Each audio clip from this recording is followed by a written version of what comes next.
Thanks for clicking on this video or listening to this podcast. You can find us on Instagram and Twitter at The Suit Up Show and hit the notification button for new videos. Don't forget to like and subscribe. And for more information, visit www.thesuitupshow.com.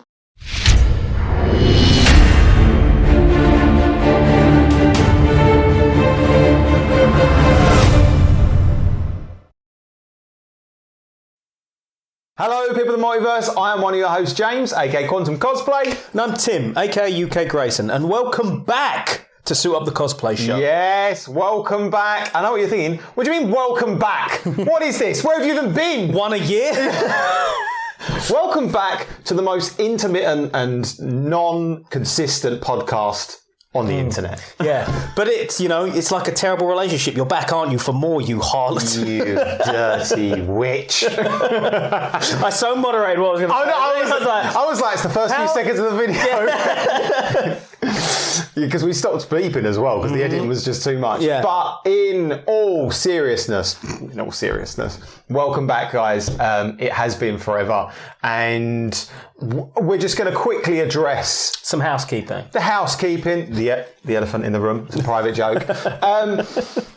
Yes, so it has been, I think the last podcast we did was well over 8 months ago. Yep.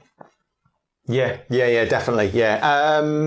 And that is mainly on my part. Timeline-wise, I said to Tim before we started the show, I'm just going to very quickly do a little address.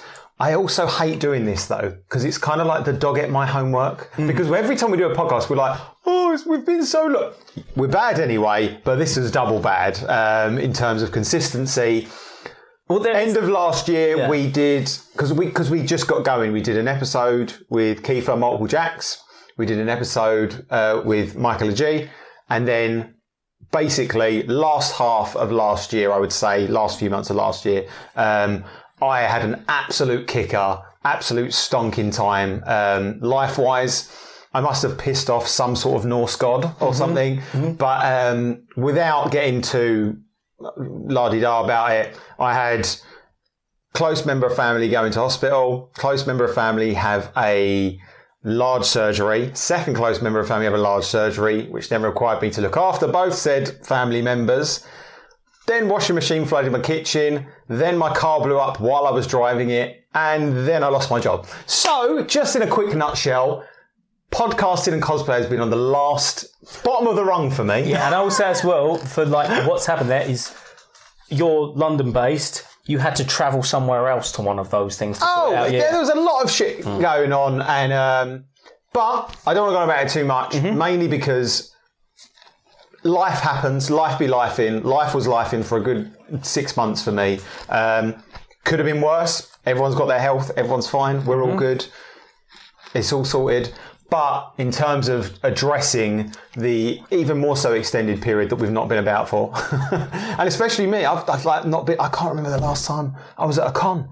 It's been crazy. But again, it's it's all part of adulting, unfortunately. Yeah. But there's a reason influencers are so young, because they've not got stuff on. Yeah, because I'm too old for this shit, quite frankly. But no, so just a quick, like I say, didn't want to yap on about it too much because it is like it's making excuses without not making excuses, but it was unavoidable. I'm all good now. As we film this now, we're at the end of April. It'll probably go out not next year. Yeah. But as we film this now at the end of April, I cannot wait to be at May MCM Comic Con because I can finally look at sort of getting back to cons now. Everything's a bit more settled. So we just wanted to address that very quickly. And with that in mind, we were at a situation where it was like, okay, well, we need to do a little state of the address. Let's just do an episode, me and you, and come back and break this thing back in. Yeah. Thankfully, we only took 3 takes doing the intro. Yes, that's on me though. Toot up. But yeah, so we thought, well, we'll do one of our sort of, no guests, no mannequins on display, no costumes. Tim and I are going to do what we do best, which is rant about a subject. It's what old men do really well. Oh, yeah, so good. And if you like, but there's so many old white men ranting on the internet. But wait, have you heard Here's this? a couple more. Yeah. Actually, the truth of it is that is all a lie, and I'm going to come completely clean now because the real reason we haven't done this podcast for so long is because we had to wait for Tim's hair to get the same length as mine. It does look like I'm trying to copy you, and also when these are released, it's going to be crazy because my skin tone and hair changes with like sun. You know, and time. have you ever seen what film is it? There's an old film where there's like a guy and he has like a mark or a mole on his. Yeah, no. Yeah. Sorry. I went too quick. I yes too quick. Yes. Sorry. Yeah, go on. Yeah. That might have to be beeped out because I don't even know if there's an. I don't even know if there's an offensive reference in there. He has like a mark, and every time the camera pans to him, it moves. It changes. It's like a comical thing. I don't. That's know. what it that looks sounds like. like Naked Gun or something. Yeah. If you took like screenshots of our episodes, the hair change is just consistent. But so without further ado, because adieu. God bless you. I was going to say, you know what? Look at us. Cheers, man. Cheers. We did it. Cheers. We did. We did. To suit up.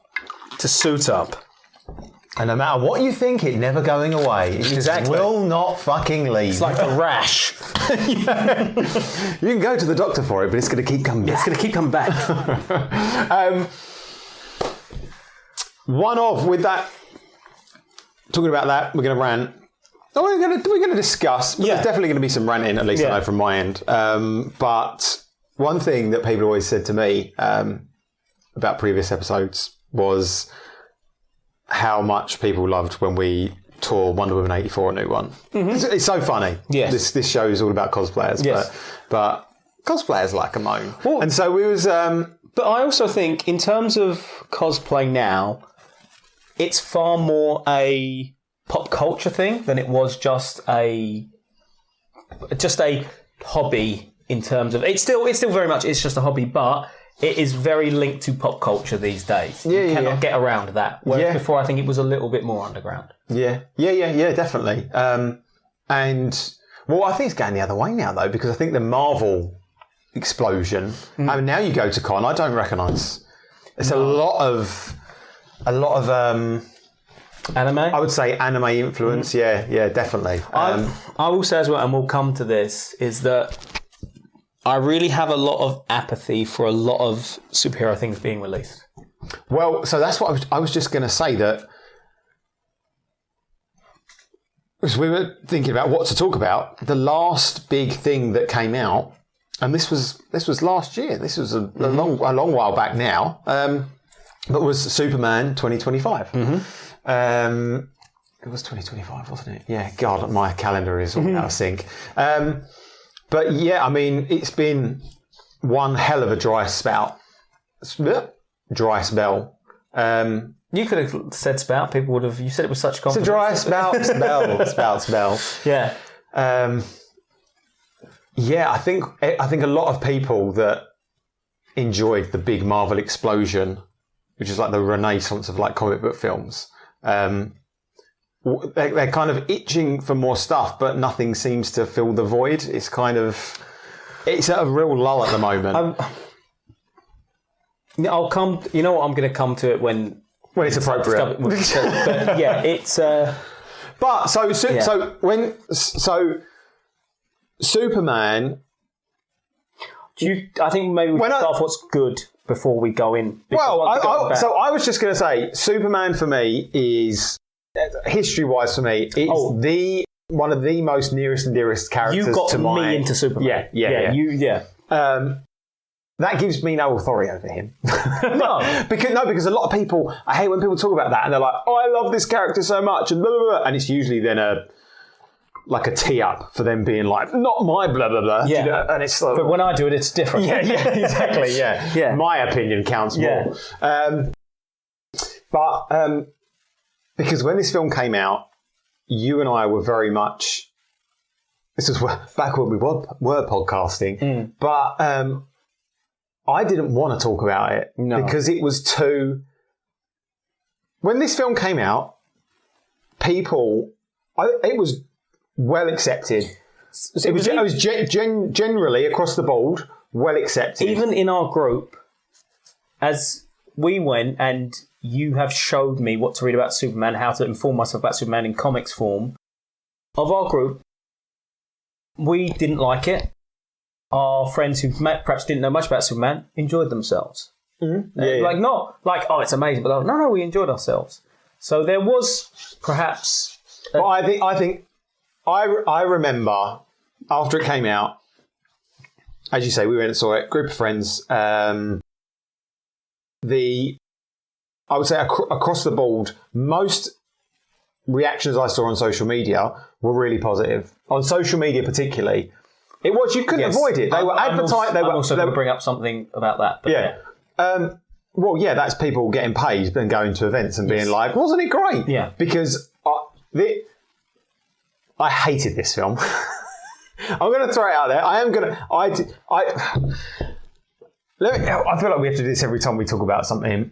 Prerequisite, if you loved this film, and also we're now talking about a film that's so what, it's been and gone, so who cares? And we're also not saying we're right. No. But I was listening to everyone talk about how great they thought this film was, and I was just looking around for like the hidden camera because it really bothered me. I went and saw it with you.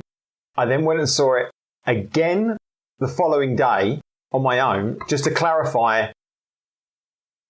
I was like, okay, sometimes because I wasn't overexcited for it. I was optimistic because I was thinking James Gunn. I was thinking David Corenswet looks great. Yeah.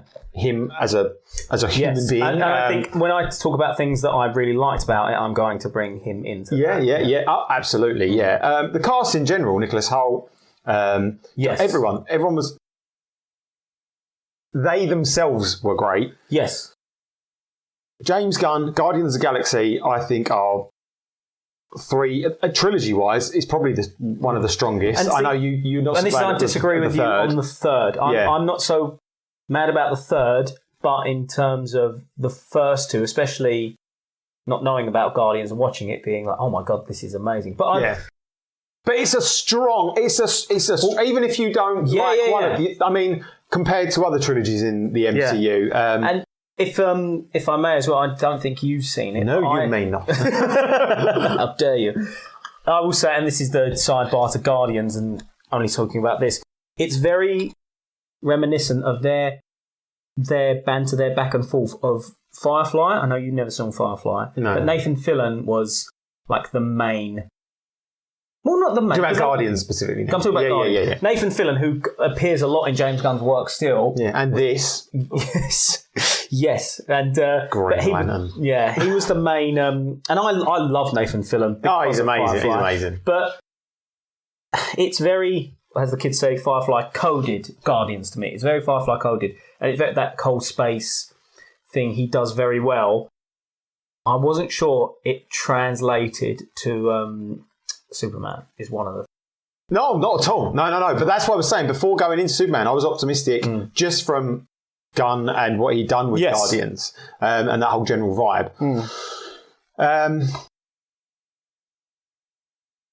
Leading up to, I wasn't like loving Superman, being a huge Superman fan. The last few... Because they trailers and stuff and theme songs were getting released quite close to the release date. And... the score, from what I'd heard from before the film started and was released, the orchestral bits I liked, when it's slow. Yes. I was going to say air guitar. That's an air guitar. But that kind of like electric guitar, I wasn't on board with that. But then when you listen to the whole score, I was kind of like, actually, I like it. It sounds good. Hopefully it will play better in the film. Saw it, hated it. Saw it again, confirmed I hated it. Saw it various other ways through means as it had only just been released. Yeah. Just to kind of watch it and see some of the finer details, you know what I'm saying? I will say as well, sometimes that is a very good thing to do, is if you watch something and you can... sometimes I'll come away like, I'm not sure. I genuinely don't know how I feel about this. And I watch it again And it can be positive or negative. And it might be because it might be your expectations of you weren't it was so left or right of field that you're like, I wasn't expecting that. Yeah. I need to kind of that was Aquaman for me, the first Aquaman film. I walked away like mental anyway. I was like, I don't kind of get it, and then I walked away the second time thinking, oh, you know what, I get it. Like I I understand like what the film is trying to do or give me. But this really fell short for me. And what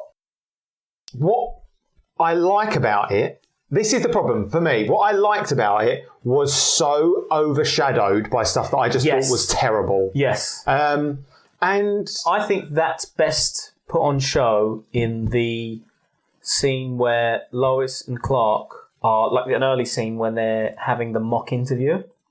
Yeah. Because there are some responses and dialogue I go, that's really silly. And then there are some like over the ones like, well, you can't do that. And I'm like, oh, that's really childish. Well, there was a lot of that. And I think it's, I don't want to get too ahead of ourselves before we start. The interview scene, I think, is definitely one of the stronger pieces in the film. I will say, rewatching the interview scene is something that I thought, oh no, I just love the interview scene. There were moments in it where I go, oh, like that, having rewatched it. So here's the thing, just before I start really being negative, like I say, because I would it's so weird. Nobody's on the internet and it doesn't matter. But like, people put time into this, it's great, people love it. So I hate being like, ugh! And also, this is why at the time I didn't want to say anything, because I just saw people having a really great positive response, and I was like, let them have cake, like let them enjoy it, because there's nothing worse than stamping on someone's like fucking. I like that you went with the Marie Antoinette quote of peasants. But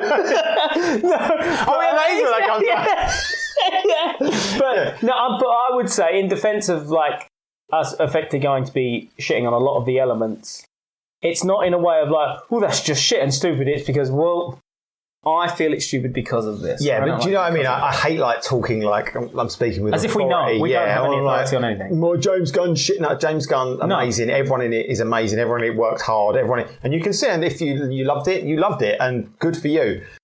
But also the thing for me was, I love Superman so much because of who he is as a character and what he represents, that it's not really that Superman-y to shit on everyone's parade. Yes. Does that kind of make, exactly. Does that make sense? But now you're in for a fucking... Now it's time for me to have a rant. I would say as well, I'm going to get off things that I liked about it. So you only said one thing. Yeah, one's enough. There's stuff I like, but I will just say, I've interrupted you there, but pre the film coming out, wasn't super high expectations, so I knew I wasn't sort of going in and then that was coming crashing down because I was so hyped up. I tell you what, let's talk about this, okay? Let's talk about before the film came out, before we saw the film. There was obviously a lot of stuff pre-release, you get behind the scenes stuff. Suit was a big talking point. Right, yeah. And this being a cosplay show, I mean, what better place to reference costuming. I love the colour. It's me going positive. Yeah. I love the colour. For me, Superman, I really don't like it when Superman's like this blue. He has to be this blue. I like Christopher Reeve blue. Yeah, so... Do you know what I mean? Like, I like cyan Superman. Yes, you like that, whereas Jim Lee, bright blue Superman. So this was closer to that, and I liked that. I really thought, after Snyder's take of the suit being so intricate and having a lot of detail on it, trying to make like an alien aesthetic, I really thought they were going to go stripped back simple. Like almost like Dean Caney, Christopher Reeve. It's Reeve, isn't it? Not Reeves. It's Reeve, Christopher Reeve. Yeah. Oh, God. That's one of the things now where I'm like getting in my head about it. You do this whole thing and you're like a Superman expert, he doesn't... No, I know. I tell you, you've got your phone on you, haven't you? Yeah, I do. Yeah, Google it, please. I'm freaking out. Because that's something where if I spend 2 hours keep talking, saying Christopher Reeves, and it's... what have I been saying? Reeve. It's Christopher Reeve. Well, look, we'll find out. Google it, man! Keep going. I'm having a moment. No. What would be worse now is if I chose not to tell you. You were right. It's Reeve. It's not Reeves. Thank God. Right. Yeah. That was out of moment. I love Superman. Christopher Nolan. Yeah. The Christopher Reeve. Reeves.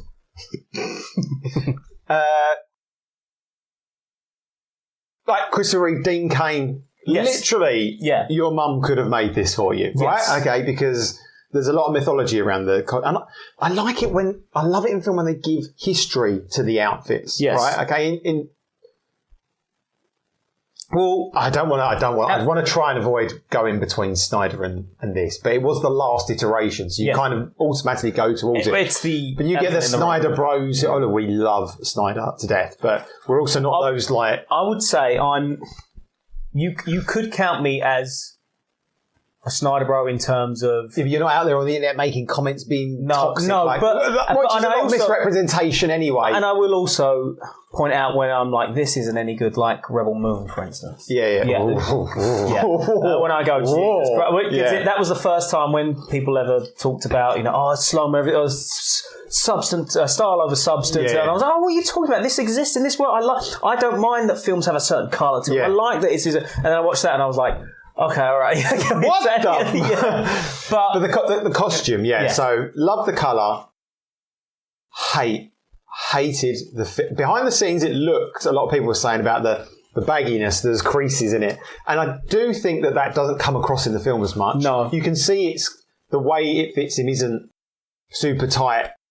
But the thing is... Did you see this behind the scenes? Photos of David Coren Sweat. Yeah. The gym work he put. The guy was ginormous, and it's why he bothered, because that suit it's so heavy, it's so thick, it's so rubbery. Why are you giving Superman a collar? For me, when Superman has a collar, he's either Russian and about to like go full dictatorship, or it's like Injustice. So you automatically go to that. New 52 did it a bit, but it's kind of.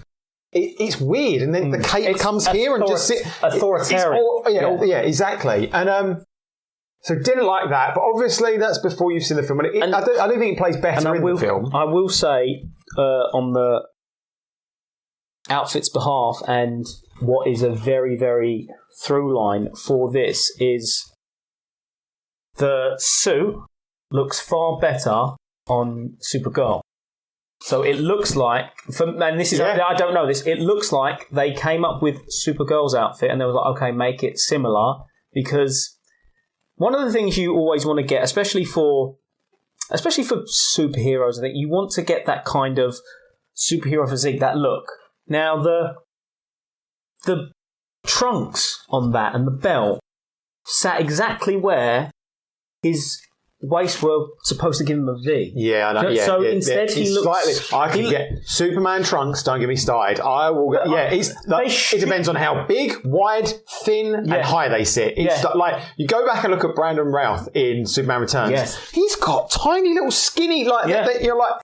It's so weird. They never... You know why they never get it right in live action with trunks is... Because they're all shaped horrifically. There's a moment in this where he comes out the helicopter... Is it out the helicopter? Oh, I think they've... No, it is. It's when he comes off the helicopter when they're taking him to the portal. Yeah. And he's got his hands behind him because he's cuffed, and he walks off the... And it's just like great big square pants. You can't it's really weird. It looks ridiculous. I love Snyder's without the trunks. Yeah. I love versions with the trunks. Yes. Couldn't care less. I think it's a pointless argument. You can do both. This is the point where... Sometimes they work, sometimes they don't for me. Yeah, well, and I think Snyder had even said... There was no way we could make them work. Whereas I think this time, because they were like, it has to look different from Snyder's, it can't be shaped. It can't do this. We're going to put the trunks in. But there should have been a point where they looked at that and like, well, David here looks skinny. He looks skinny, and he's not. He's not a skinny little man at all. I don't think he looks skinny. You're not aware of his... So there's moments where he's he sort looks of like skinny for leaning Superman. or flexing, or I don't know. I wouldn't say skinny. Would you not say that? No, I think think he doesn't showcase his physique. But I would argue he looks skinny. I kind of get what you're saying. He looks more imposing when he's in the Clark suit, because he's got a belt on. When he's in the interview scene, when he's got his shirt tucked into his trousers, it looks great in that scene. He is a big dude. He's ginormous. He's ginormous, but it flattens everything off because that's just how Lycra, any stuff like that will work. It's so thick, it's so rubbery, and you just lose it all. And there was some incredible concept art going around. I'll throw it up on the screen in the edit of what you could do with like a modern version of that sort of like spandex suit. And the reason they always the spandex suit, you can't. Dean Cain was a ginormous man, right? Mm-hmm. Yeah, absolute, like, incredible physique. Yeah. You put spandex on him, it shrinks. Yeah. Like, muscle suits in films, they work when they're doing like Man of Steel and things like that, where it's a representation of the person's actual physique, and it's just under the suit, just to stop the muscles being shrinking, so you get the shape still. This is just it's horrible. This is a mad one. Did you ever? Because you have to go either muscle suit or muscles, rubber muscles, like a lot of the Batman films, or you have to kind of go armoured, like the Nolan Batman films. Or a great example is... but that's it. This is in between. What is this? It doesn't work. It's like... Did you ever see the Power Rangers film with Ivan Ooze? Oh, yeah. Yeah. The outfits they have in that are like armoured. Mm. Because obviously before the TV show it was spandex. What's it, a morph suit and a helmet. It looks ridiculous once you put it to big screen. Yeah. But their suits don't look silly at all. That's why they always ridiculous. Yeah, that's why they always throw texture and everything nowadays, because it makes it look more realistic. And that's why even the Superman suit has got these like little patty side, like a crosshatch or something in it. But yeah, it just didn't work for me. Didn't work for me. And like I said, it felt like they made Supergirl suit and then tried to. But I think that's because I get what you mean. But then, from what we see of her in this, you don't see a lot. You know, that half of it's torso up, and she's wearing a skirt. So do you know what I mean? Everything you don't like about the Superman suit, there's just not that much of it on Supergirl. But the things that matter on the Superman suit, like him having no form or him don't matter on the Supergirl suit because, say, the skirt's here, but it goes in there. You've got that. The boots are up here. There's a skirt there, so it's not like the boxy trousers. I even think because I've just seen it. The colours are better on her. Well, I don't know. Yeah, I don't know. They look in Superman. They look the same. I think they might have lightened it for the newer. Maybe I'm getting confused for that, but her colours look better. Like, I couldn't help but think hers looks amazing. this has got to be one of the first things you sort out when you do a superhero film. What do I get? How is this? Well, they spend look? hundreds of thousands on them, and I just can't fathom putting something that thick and rubbery. That's kind of, and it's immediately I'm like, it's like too much James Gunn Guardians of the Galaxy vibe. Like, if that suit that he was wearing was like, say they had maybe 4 or 5 more iterations, I'd go, that looks amazing before it went to go. I'd go, they're going to tuck it in there. They're going to sort that. If this was essentially like a suit fitting, this was a first draft or a draft, I'd go, cool, they're going in a really good direction. They're getting there. But if as a final version, you think, what? Yeah. So the film itself, strap in. I think we should definitely start with things that are good. So So I think characters and actors, they all really brought it with what they were given. His Clark especially was very good, and it's very like akin to like the old Newsies with the suit and the even the Lois. As much as I am like a Snyder fanboy, this Lois Lane is better. Yeah, Amy Adams never quite sat right with me. I was like, it's not that she does a bad performance. It just, there's nothing to categorise her as Lois Lane. This Lois Lane felt like, even the colour palette, though, how she is. It's she does. Yeah, it's more ripped from the page. It's more ripped from the page. Absolutely ripped from the page, Lois Lane, and she get like. Her opposition to him is like on a very well-founded place, or like, well, look, have you considered it from this side? Yeah. It's really good.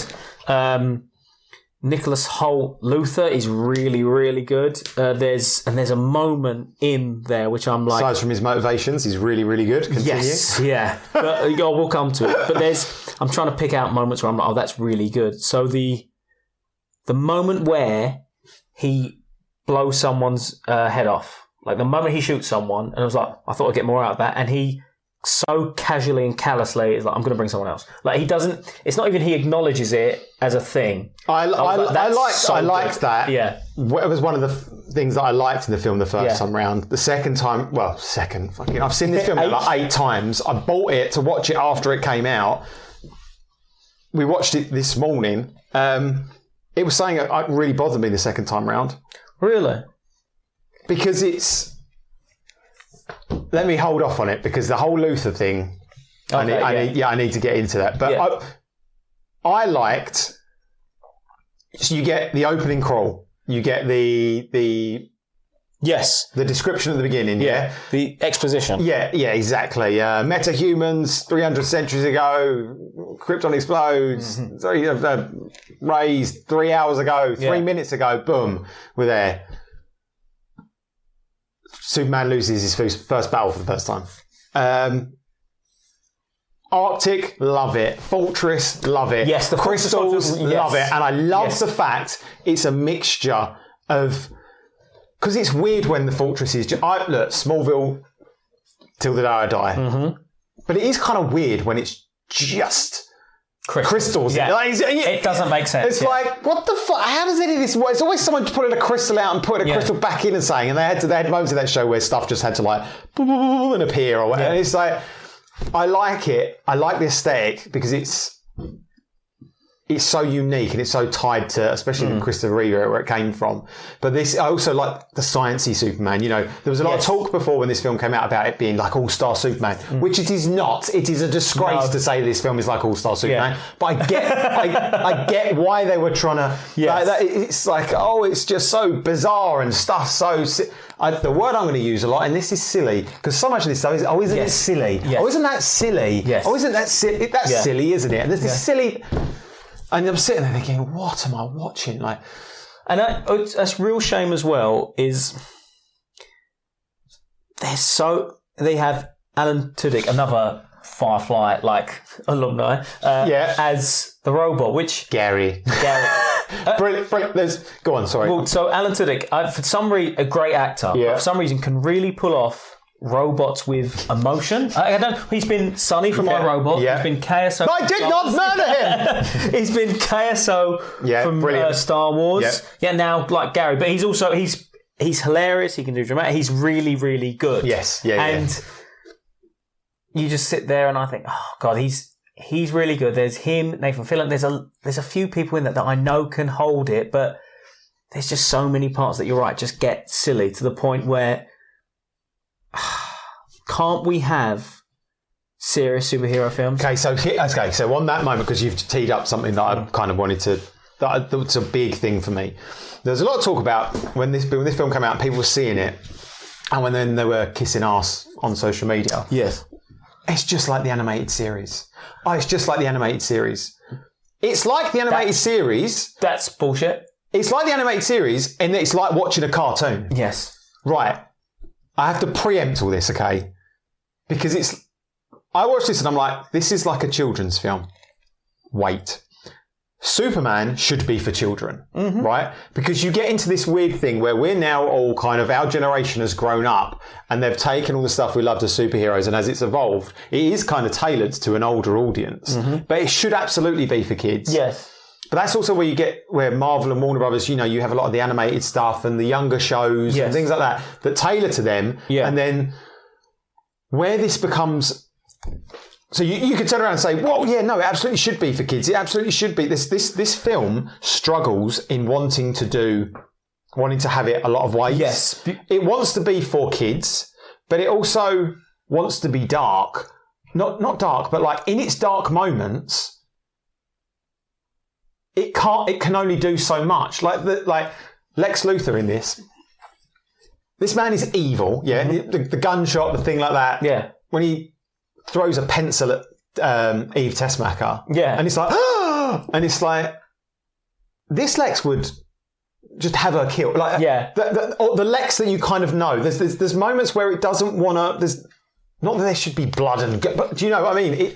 It struggles in having the old thing about when Man of Steel came out, oh, the city's been leveled, the destruction, he's not saving anyone, it's this, it's that, it's that. This film wants to do that. It wants to have the destruction with the buildings collapsing. There's when the buildings collapse, it's so hilarious, because just rewatch this film, there's moments where it's like, you see like 200 people evacuating, and then the buildings start collapsing, and then like 5-6 cars are like trying to drive away, and then there's one car left, and Superman saves the one person. Yeah, that's cool, isn't it? Because Superman has to save everyone. And it's just this one car driving away. There's no. What'd you call me? There's no. There's no Yes. like stakes, because it's very much tailored. It's trying to have everything at the same time, and it can't, because it can't figure out what it is. It's like with the kaiju and it's like a toy advert, and CG's. I must admit as well, I hate what's become kind of. I feel that superhero films have gone backwards, whereas. Yeah, when you had 100%. When you had the Infinity Saga, it felt like it was genuinely a leap forward, where these films will stand on their own and they're actually good. Yeah. Now it feels we've returned to, it's a superhero film, so it's got to be wacky and silly, and the amount of time Superman is like falling over and going and being silly, and I'm like, does he have to be silly always? And okay, you say you want to market it to children, but there's an entire geopolitical stake there, so you've got to pick a lane. Yeah, got to pick a lane. That's what I mean. It's trying to be overly complex in some of its stuff. When I really wanted to say this, but when the world opens up and we put it back together with a computer, that fucking kill me. Yeah. What are you talking about? Yeah. What are you talking about? Yeah.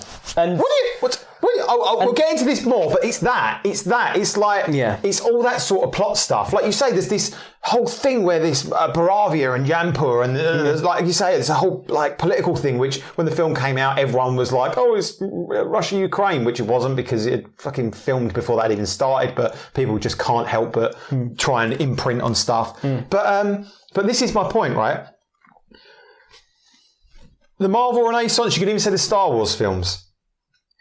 They have 1 to 6. They have adult plot, and the kids like the flashy superhero fight stuff. Yeah. This is the reverse. Yes. Right. This is.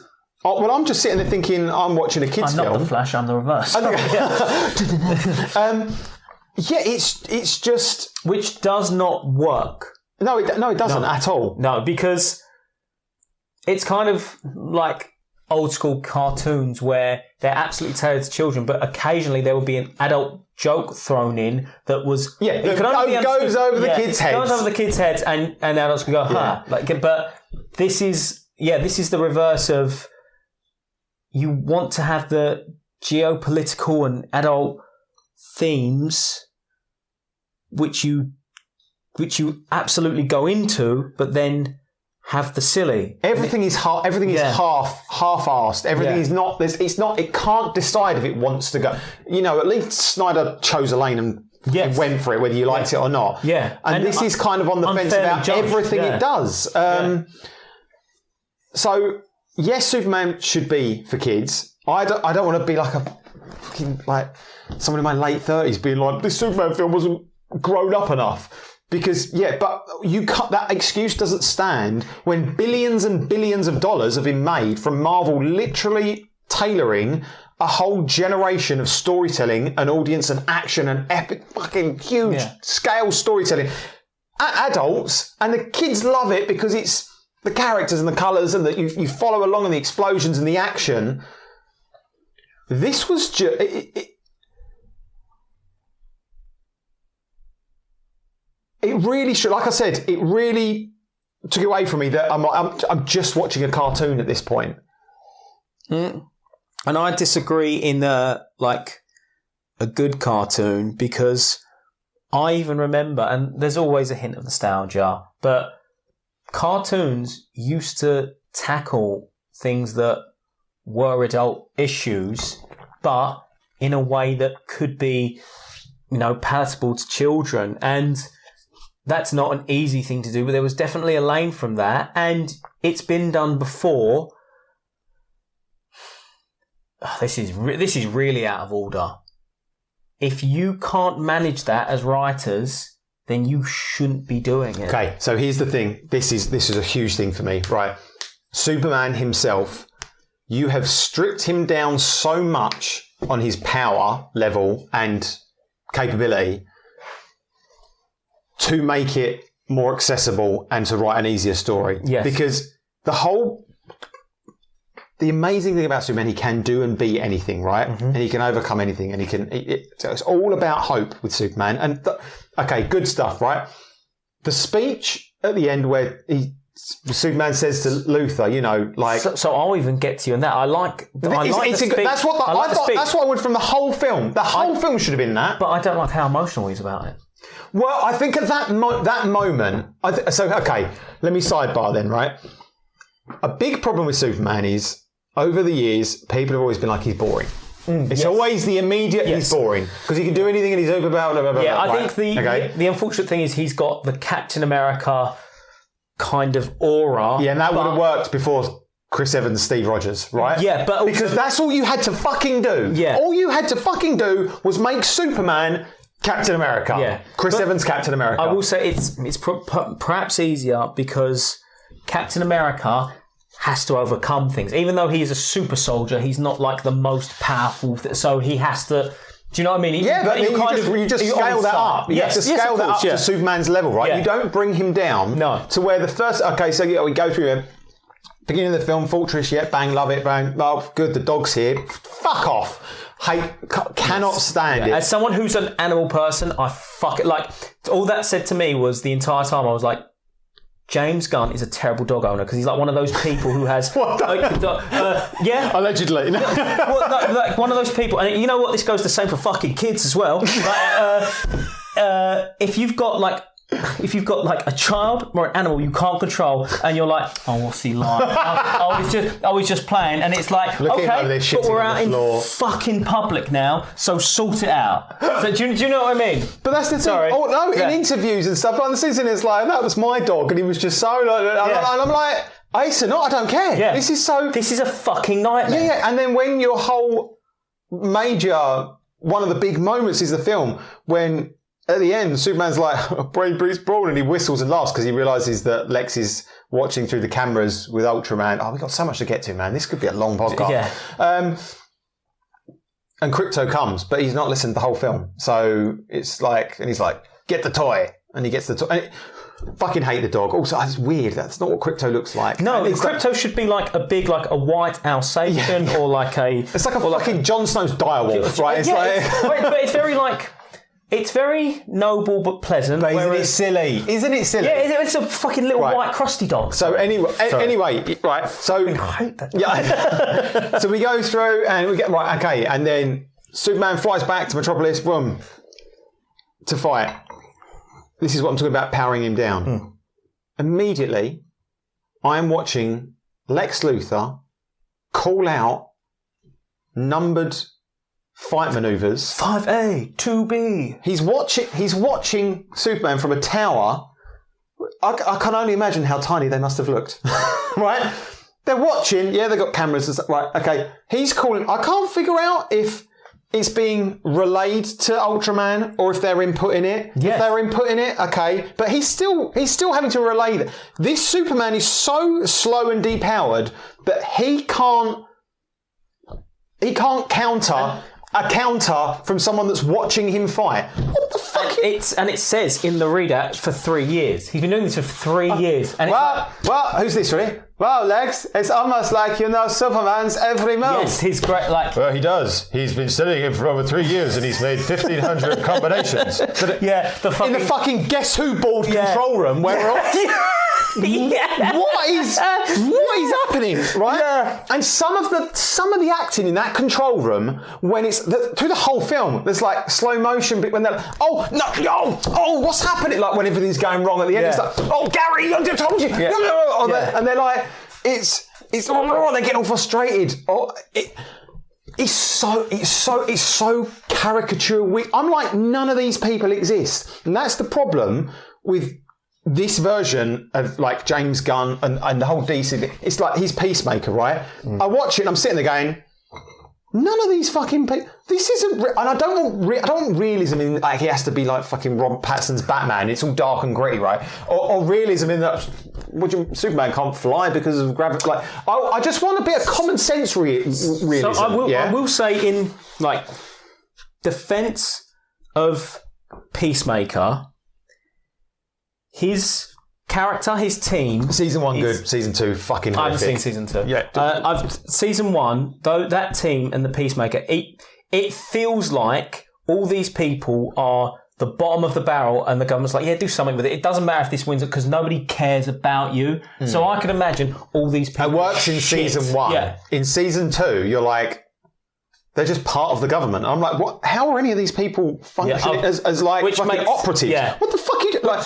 which makes it, and this it's also sidetrack. Yeah. And it goes back to my problem with like Guardians of the Galaxy when they're still having like, oh, they just don't know how to work. Like, well, it's been fucking ages now. You better get it soon. You know what I mean? Like you should have character progression. I get that it's good to film this equilibrium amongst a team because it can be funny. Oh, look at these misfits like working together, but there has got to be progression, and this is a. There is in Guardians. There is. They get there. It's but like, yeah, they absolutely do. What you think? You think the third one? They're like a fully cohesive unit. Oh, okay. Sorry, I thought you were talking about like Guardians 1 and them coming together at the end.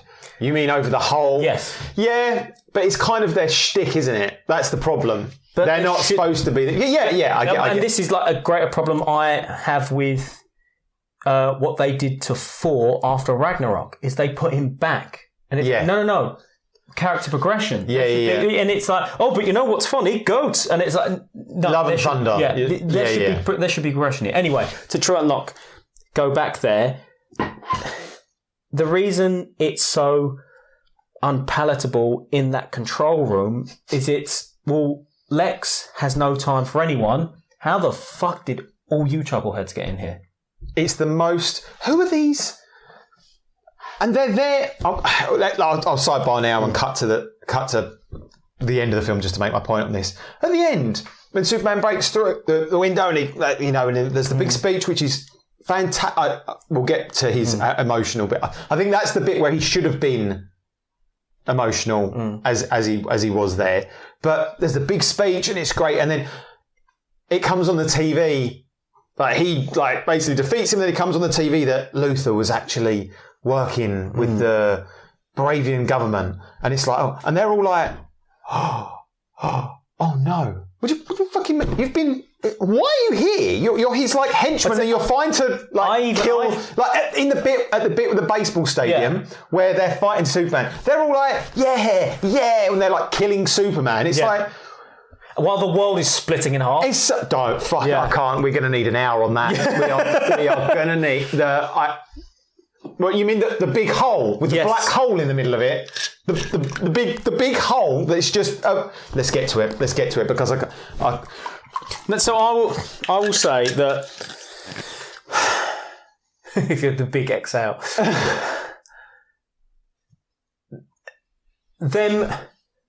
They must be intelligent enough to split the world via a fucking laptop or computer screen or desktop or what the fuck you want ever. They must be intelligent enough to do that. Put the hard drive in and then click a button and it goes plug back. it in. It's like you take it out and you blow on it like it's Nintendo 64. And then it goes. And it just goes like that. Yeah, it just goes like that. Right back to the point of origin. Mate. What, are you stupid?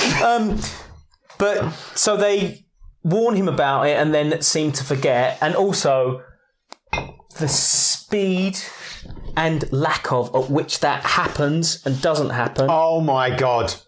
Watching it again this morning, I could. It was the one thing. One, it's the plot. It's the end plot of the Lego Batman movie. Yep. Right. They literally click Gotham back together. Yep. Okay. Which works in Lego. Of course it does in a children's Lego film. Yep. That fucking off-site. Because I was talking to some people after the film came out, and some people thought that the beach scene, like the where all the raptors are and the portal's kept. Yeah. Right. You can see Lex Luthor's tower from it. Right. It's not in fucking Janpur or anything, which some people were like, coming out after the film, and it's like, oh no, wasn't that? No. Right. That's in Metropolis, and that's where it starts when they go in. Lex, out of anger, wants to get Superman back because he's escaped from his pocket universe, right? We'll talk about pocket universes. He's escaped from his pocket universe, right? So he wants to open the rift up, and they'll even fucking guess who bald number with the glasses and the bowl cut. Oh, the right? fucking bottle Coke glasses. Right? He's like, you can't do that. It's going to open the rift and it'll expand. And he's like, it's fine. We can always shut it off when we're... Right, whatever. Yeah. That happens at night time in Metropolis because at the same time, that's when Superman comes out of there. It's pitch black. Superman gets taken to Smallville, to the Mar and Park Kent. Well, we're going to get to Mar and Park Kent. Superman then sleeps overnight. Even if it's the early hours of the morning, he's resting. It's a terrific. He even says it'll take a day or two for him to recover from his kryptonite poisoning, right? Which none of those close people, even his parents, should just be like, just go and expose him to sunlight. Yeah. Right? So he's lying there. Sleep on the roof. He's lying there asleep, right? For, I don't know how long, but even if it's the following day, okay, right? That thing's opening. So it's either opening real slow. The next shot of you see, it's fucking flying across that riverbed towards Metropolis, right? But you can see it from the beach area, military base where it starts. Like you can see it. And then it hits, and they're like, you got to get here. Then it hits Metropolis and it really sort of slows down. While Superman has a fight in the baseball stadium with Ultraman and the engineer, and then they fly in space, and he comes back down. Then he has a fight with Ultraman. Then he has a fight with Ultraman in the ground when he figures out that the microphone and all that. And then this happens. And meanwhile, there's some buildings start tippling, and then it slows right down. Tippling? Yeah, tippling. Tipple. It is so inconsistent. Yeah. It is so... And then... There's just a black hole. There's a black hole it happens in the prison scene where we have the Minecraft river that flows into the black hole. The black hole that Superman blows himself out of, Tim. He does a little blow. He does a little blow. He blows a... Superman's super breath is the lowest rung on his power ability. Yeah. Right? It gets nerdy, but it's always made fun of. It's always the last thing to go. Yeah, like it's like the last thing. He's got his super breath to get him out of trouble, but he's going to blow himself out of a black hole. You're titling this episode "Superman Blows Himself." Yeah, yeah. I think that whole digital bullshit pocket universe river really annoyed me so much. It then made me annoyed for the aesthetics of some worlds in James Gunn's universes. So Guardians 3, do you remember the scene when Nathan Fillion's actually in the scene where I think it's a space I can't even remember, but they're all wearing it's in space. They're all wearing like big gigantic suits. Oh yeah. That I was like, is this ridiculous? And then watching that, I went back and played that scene. I was like, yes, it's fucking ridiculous. yes, it is fucking ridiculous. It's too much. But I think that is being. I think that I agree with you, but I think that is trying to be completely right field, weird, campy, throwback to like odd kind of space movie like. This is just shit. Like, and it makes no, like I said, I don't want things to make logical sense. I just want a bit of common sense that if we're in a pocket universe, there's a black hole over there. Why are we not getting sucked into it when we're over here? But when we go in the Minecraft river, it's over there. And when you fucking open the rift and it flies through Metropolis and opens up in half, and there's a black hole there, why isn't shit getting sucked into it? Do you know what I mean? It's just... I would argue that I do want shit to make sense a little bit. So, one of the greatest MCU films, I think, which hasn't got like the most cast... Love and Thunder. God. It can only be in the Infinity Saga, is Winter Soldier. Oh, yeah. Mummy. And things in the Winter Soldier... where you go, oh, that's a hero thing. You go, no. So there's a point right at the start where Cap's taking the ship. And he's like... Go on. I heard taking a shit. Well, Captain America... So he's commandeering. Yeah, when he boots a man's ribcage for his heart and he goes flying off. Some of them are definitely dying. Oh, they are dead.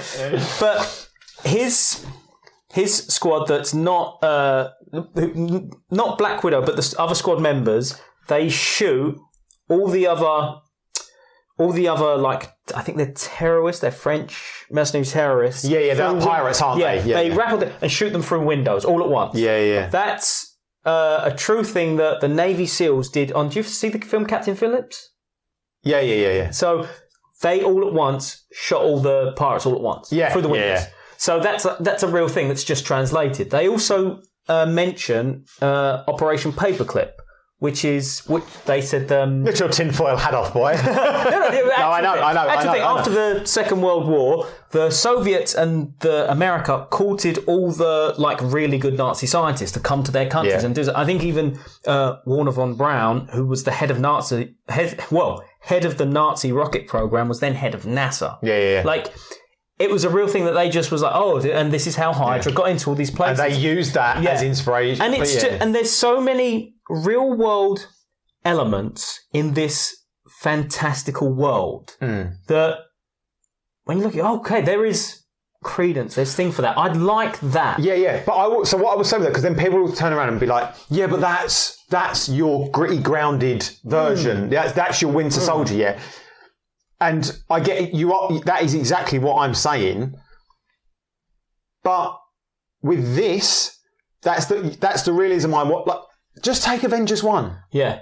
Avengers 1 it looks fantastic. The action is great. It has an adult plot that kids can enjoy. Yeah. It's grounded in its super, like you said, this amazing world, like that film brings everyone together. Hulk, you've got all this fantastical stuff. This tries to do so much that, oh my god, it's so overstuffed with characters. The Justice Gang, the Element Man, like there's all these, and I know they're only bit players, but Mr. Terrific, Hulk Girl, please scream again while you're fucking flying. Also, I can't. Someone needs to get rid of the cinematographer, because the amount of times I need to see a wide-angled lens stuck in someone's face as they're flying or screaming. As they're that's a pretty good string. Sorry. Like Superman when he tears back to his fortress of solitude and he's got all long gangly arms because it's shot POV, where it's like it's just nothing works.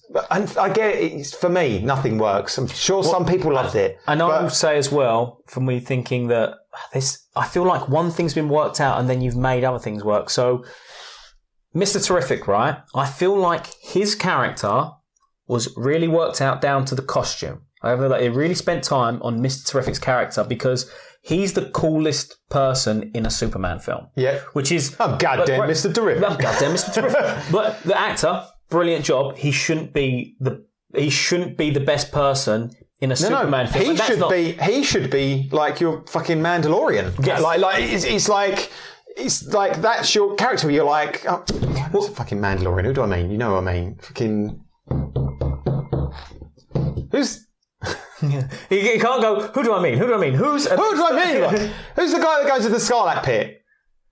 Boba Fett. Yeah, that's what I mean. When I said Mandalorian, you know what I mean. It's like people saw him, they were like, "Wow, that guy's cool." Who's it? And it's just because he looked cool or whatever. But I think he should be that kind of character. He shouldn't be like, "Oh, that guy's really cool," and I'd like to have actually seen more of him because this whole Superman plot is. I don't mind if you make a film, or you can have him as a great character, but I also want Superman to be really represented in his film. But I will, and as I was coming back to the point of things worked out for a specific character, then backworked, is the entire Justice Gang wearing the same uniform but in different colours. It's clear. Excuse me, while I throw up into a bucket. Yeah, so as well. It's trying to be.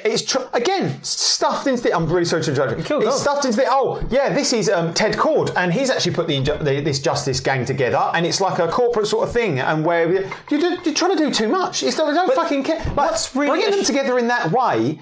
It's cack. It's like... And what's so shit is that you've got... So say...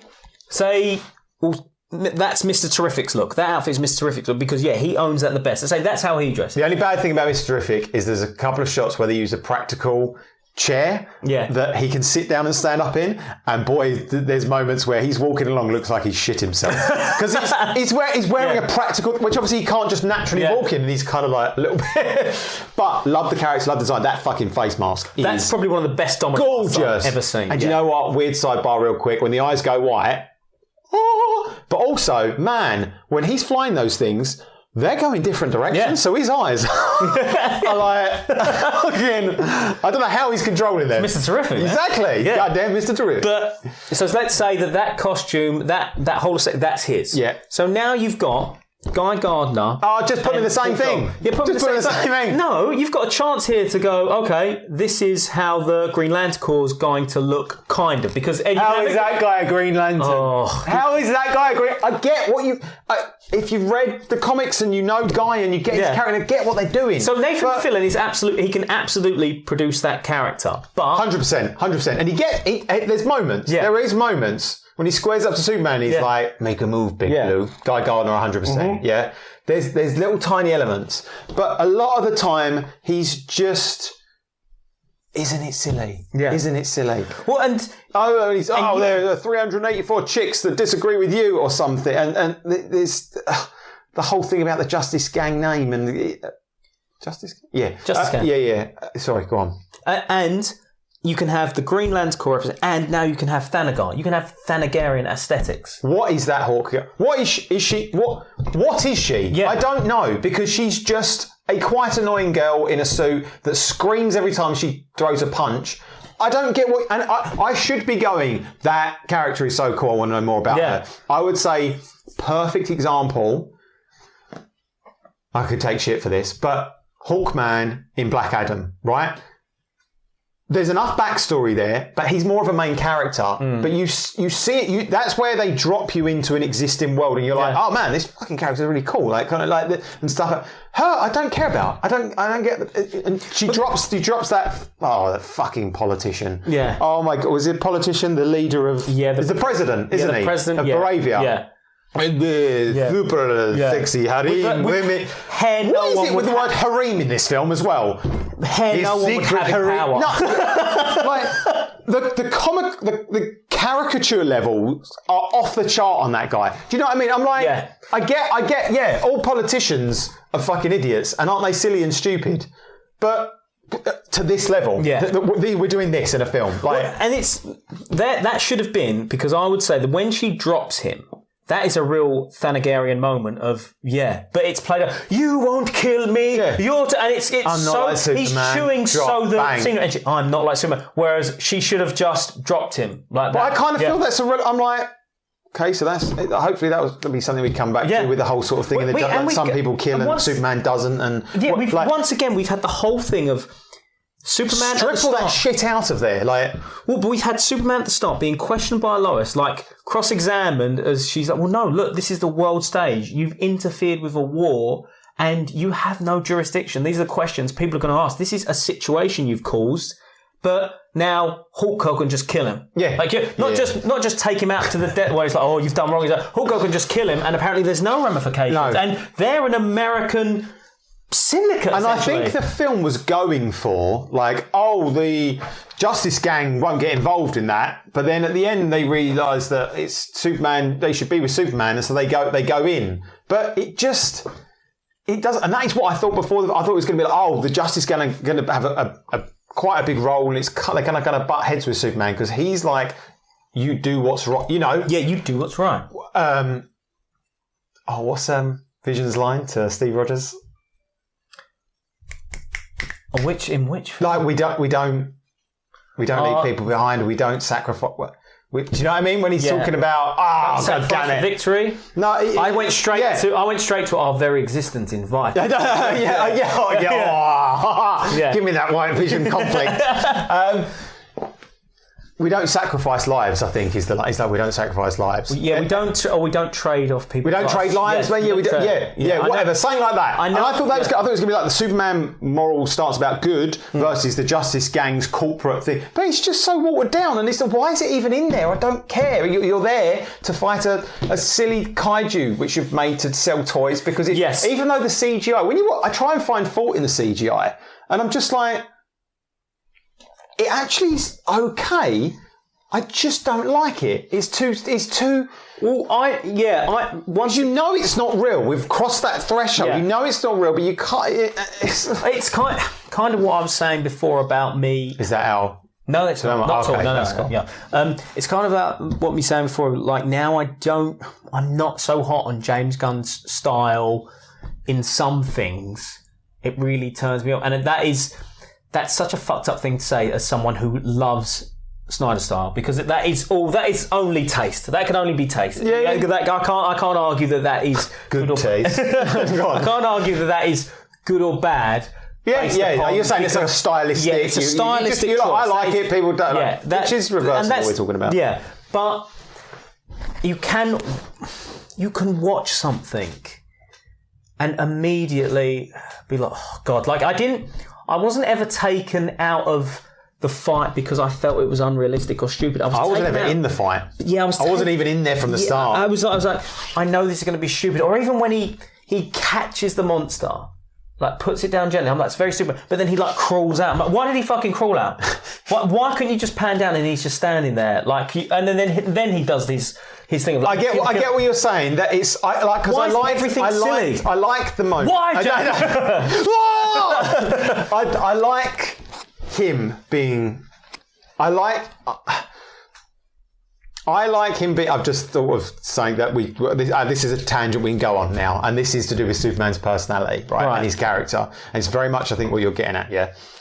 I like him. I tell you what, I'm going to get myself another drink. This is a drink. Superman's personality. Okay. Yeah. Cheers, brother. I missed this. Yeah. Oh. I'll take 6 months of shit for this. Superman's personality. Right?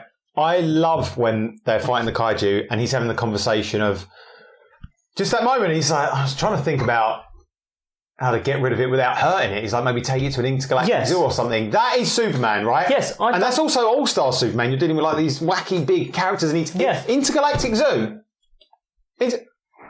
That's a lot more interesting than what we're talking about right now. This world we're living in, you've dropped us in this world, but there's more interesting elements, but you're not spending time on them and stuff. There was a lot of chat when remember when the film came out, because it's the old pun about Superman saving a cat up a tree. In this, it's a squirrel. Mm-hmm. It saves the squirrel, yeah? Yes. I fucking love it. Yeah. I don't care.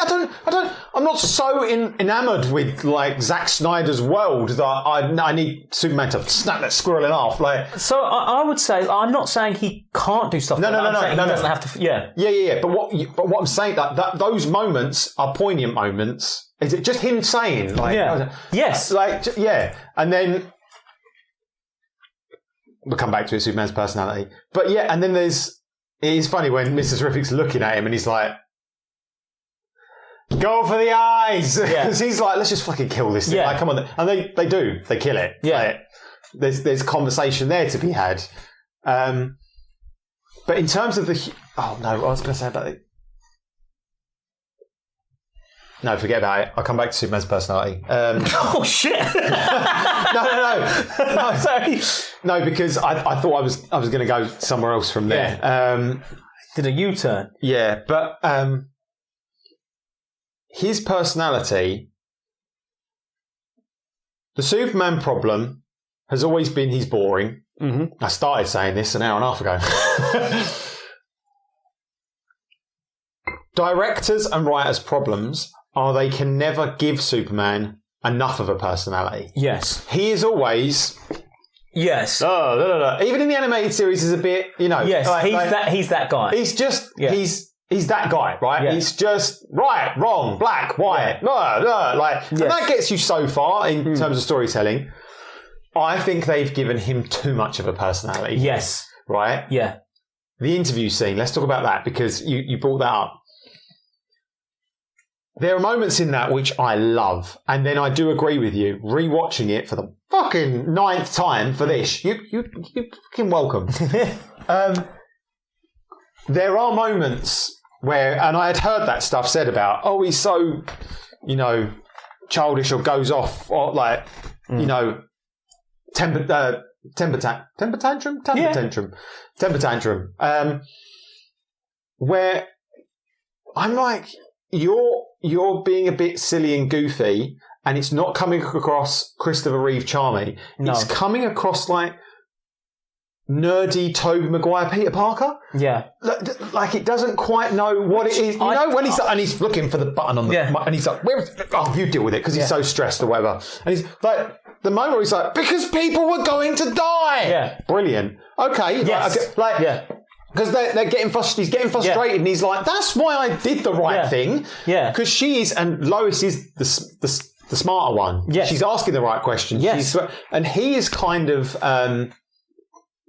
so confident in himself. Yeah. I've always said I want like competent superheroes. You know, Yes. I want them knowing their powers, and you know, we should be seeing Spider-Man saving the city 24/7 in whatever his film he's doing. He should be constantly fighting bad guys and bank robbers and doing this. And same with Superman. He should be comedy. But he's so cocky in his kind of, you know, and they point fun at it with Superman talking about himself in the third person and all that sort of stuff. But I think he's that little bit too silly. There's that little bit too much personality. You know, after he has his big fight and Mr. Hook's like, come on, man. He's like, I'm not messing around. I'm doing important stuff. Yeah, it's a Peter Quill thing. It's and for me, over the years, I've I think the way you nail Superman. Well, actually, no, don't. Did you just give me a little? The way you nail, one, the way you nail Superman is he's just earnest. He's Captain America Steve Rogers, right? Yes. He's just, and Cap has a personality, right? And that's the thing, is that you don't, and I'm sorry to cut you off. No. You don't have to be funny by making the superhero inept, because Cap is funny, but he's funny in the fact that he is a man out of time. And they'll make fun of him for that. And they're the language scene. The language scene. I got that reference. But that's not him being stupid. A great example. 75, I'm not dead. Like when he... A great example is the first Wonder Woman film. The first Wonder Woman film where she, like, berates essentially the war council when she tastes ice cream, when she can't understand why men are still fighting when she thought she's killed war. None of that is her being stupid. She's naive to the outside world, but never in a way that comes across like, a bit of a fucking dozy broad, that is, isn't it? It's never like, you never feel like she's in the wrong or she's stupid or she's belittled. You don't have to make a joke of, and like back to Thor, you don't have to make a joke of that. Like, you don't have to make them the butt of the joke. They're involved. They're there, and the humour is happening around them. Yes, they're not directly the humour. It's always secondhand. Well, it's Batman in Justice League. I was just going to say it. It's Justice League. When he's like, you know, I can't even forget it. I've not seen that version of that film in so long. He's like, I thought you didn't like me, or what? All that silly shit we had to put up with. Or that when he gets thrown into the police car, something's broken. That's Batman wouldn't fucking say that. No. Batman would click it back into place and grunt, and that would be funny because someone would go, "You're okay," and it'd go like that and stare at someone, and that'd be funny. That would be the funny bit. Yeah, exactly. I fucking wrote a Batman. Yeah, you did. Film it, print it. Oh, speaking of film it, print it. Oh, the heroic moment where Perry White, who's smoking his cigar, which isn't set alight at one point in the film, and he's like, the big heroic moment where they're like, "That's great, kid, print it," and it's like, dun, dun, and it's like, publish, web ready, copy, print, and then at the end, after they'll win, they're in Mr. Terrific's jet slow-mo doing this. That's something else that really fucks me off, is that he says to Lois, "It's intuitive." What the is it? Fuck. What is the fuck? It is a spaceship that moves in 3 dimensions. So it's with handles with two, and probably intuitive to fucking what? Because this is a journalist. That's not to say, that doesn't mean that Lois is stupid, but what it does mean is I wouldn't get the head of computer science to perform open heart surgery. Like, it's a different... It's intuitive. What does that mean? No, it's does that mean I intuitive. can just fucking Intuitive headbutt it? means it's a car. It goes like a car. Yeah. Like, it's An automatic car. Yeah. Because I'm one of, if not the smartest people in this universe, and you are a smart person, but we're different levels. That's all. I don't think it's ever like fully explained in the MCU universe. But the reason Rudy and Tony Stark can pilot War Machine Iron Man is because Tony Stark's a genius, so all that information means shit. And Rhodey's a fucking pilot. And Rhodey's a pilot, a veteran pilot, so he can also read it. Yeah. So it's not an easy thing to... Like, I couldn't get into the Iron Man suit and then be like, away! I'd go, and it'd spin around and I'd be that guy in Justin Hammer where It's a bit like a fucking stick shift in America. Yeah. Not everyone can fucking drive. Not everyone can get in and just fly and drive it. Yeah. These people can do this. Yeah. But exactly. And his personality for me you went too far. You didn't have to. I don't think like last interpretation, Snyder's, I don't think they went far enough. I think he was very much underwritten in a lot of his films. You just need to hear them talk. Yes. They don't have to go Especially out of their... Batman v Superman, he's incredibly underwritten. Yeah, and he says less in that film than Spider-Man does in Civil War. Mm-hmm. Like... Yeah. You just have these characters have to talk. It's the old thing about Avengers Age of Ultron. You see the Avengers at the party and they're talking, they're lifting Thor's hammer. I want to know what they're thinking, what they're saying, what their personalities are. And his it's just a little bit too goofy for me. Yes. And in Superman form, not in Clark Kent form, which is what I had a real big problem with. Okay, let's talk about this, right? Because if his disguise are hypno glasses, why is he disguised as Clark Kent?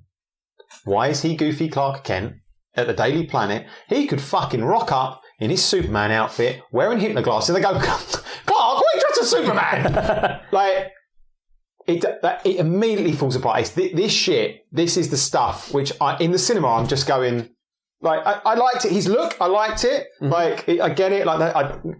It's not my number one for Clark Kent. I think the glasses are a little bit kind of, maybe he's at Burning Man or something, or some sort of Reading Festival, and he's picked up some glasses from the local fucking... hair's a bit too much. It's a little bit too curly. As someone who is curly, I can say that.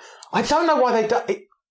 Clark Kent works fantastically when he's slick back Clark Kent and messy Superman. Yes. Because it works. Yeah. Superman... can't have slick back. Dean Cain, they did the reverse, and it always bothered me. Yeah. Because if they'd have given him his Clark Kent hair when he was Superman and his Superman hair when he was Clark Kent, it'd have been a dream. Who did it? We'll always go back to this. Smallville. Smallville did Clark and Clark Kent so well. Yeah. Like, so well. They did the Clark farm boy who, more than Kal-El, more than Superman, that's who he is. Mm. That's who he is. But with that is just who he is. Yes. And then he has to kind of... Yeah. There's all that stuff he goes through, especially as you get to the latter seasons. Mm-hmm. But you know what else Smallville did a lot better? It was Ma and Pa Kent. Oh, God. Did Ma and Pa Kent in this film find him yesterday? Did they find him like 3 weeks ago? Yeah. Because, okay, we can get into this now with the whole parent lineage stuff, especially Jor-El and Lara versus... Bradley Cooper and Clementine from Westworld. Yeah. Sorry, yeah.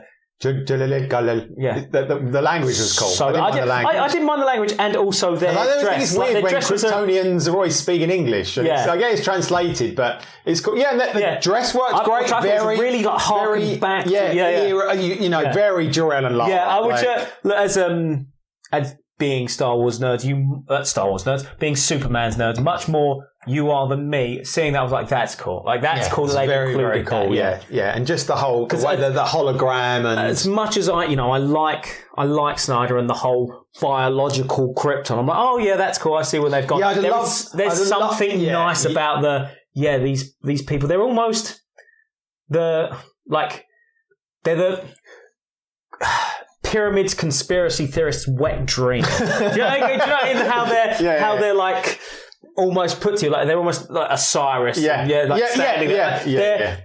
they're so like that. Yeah. And I love that. Just because that's once Very, again a very preference. cool. But that was very cool. Yeah. But yeah, Jor-El, Lara, Marpa, Jonathan, and Martha. Yeah. Fuck, man. What a... Which is so... This film chooses...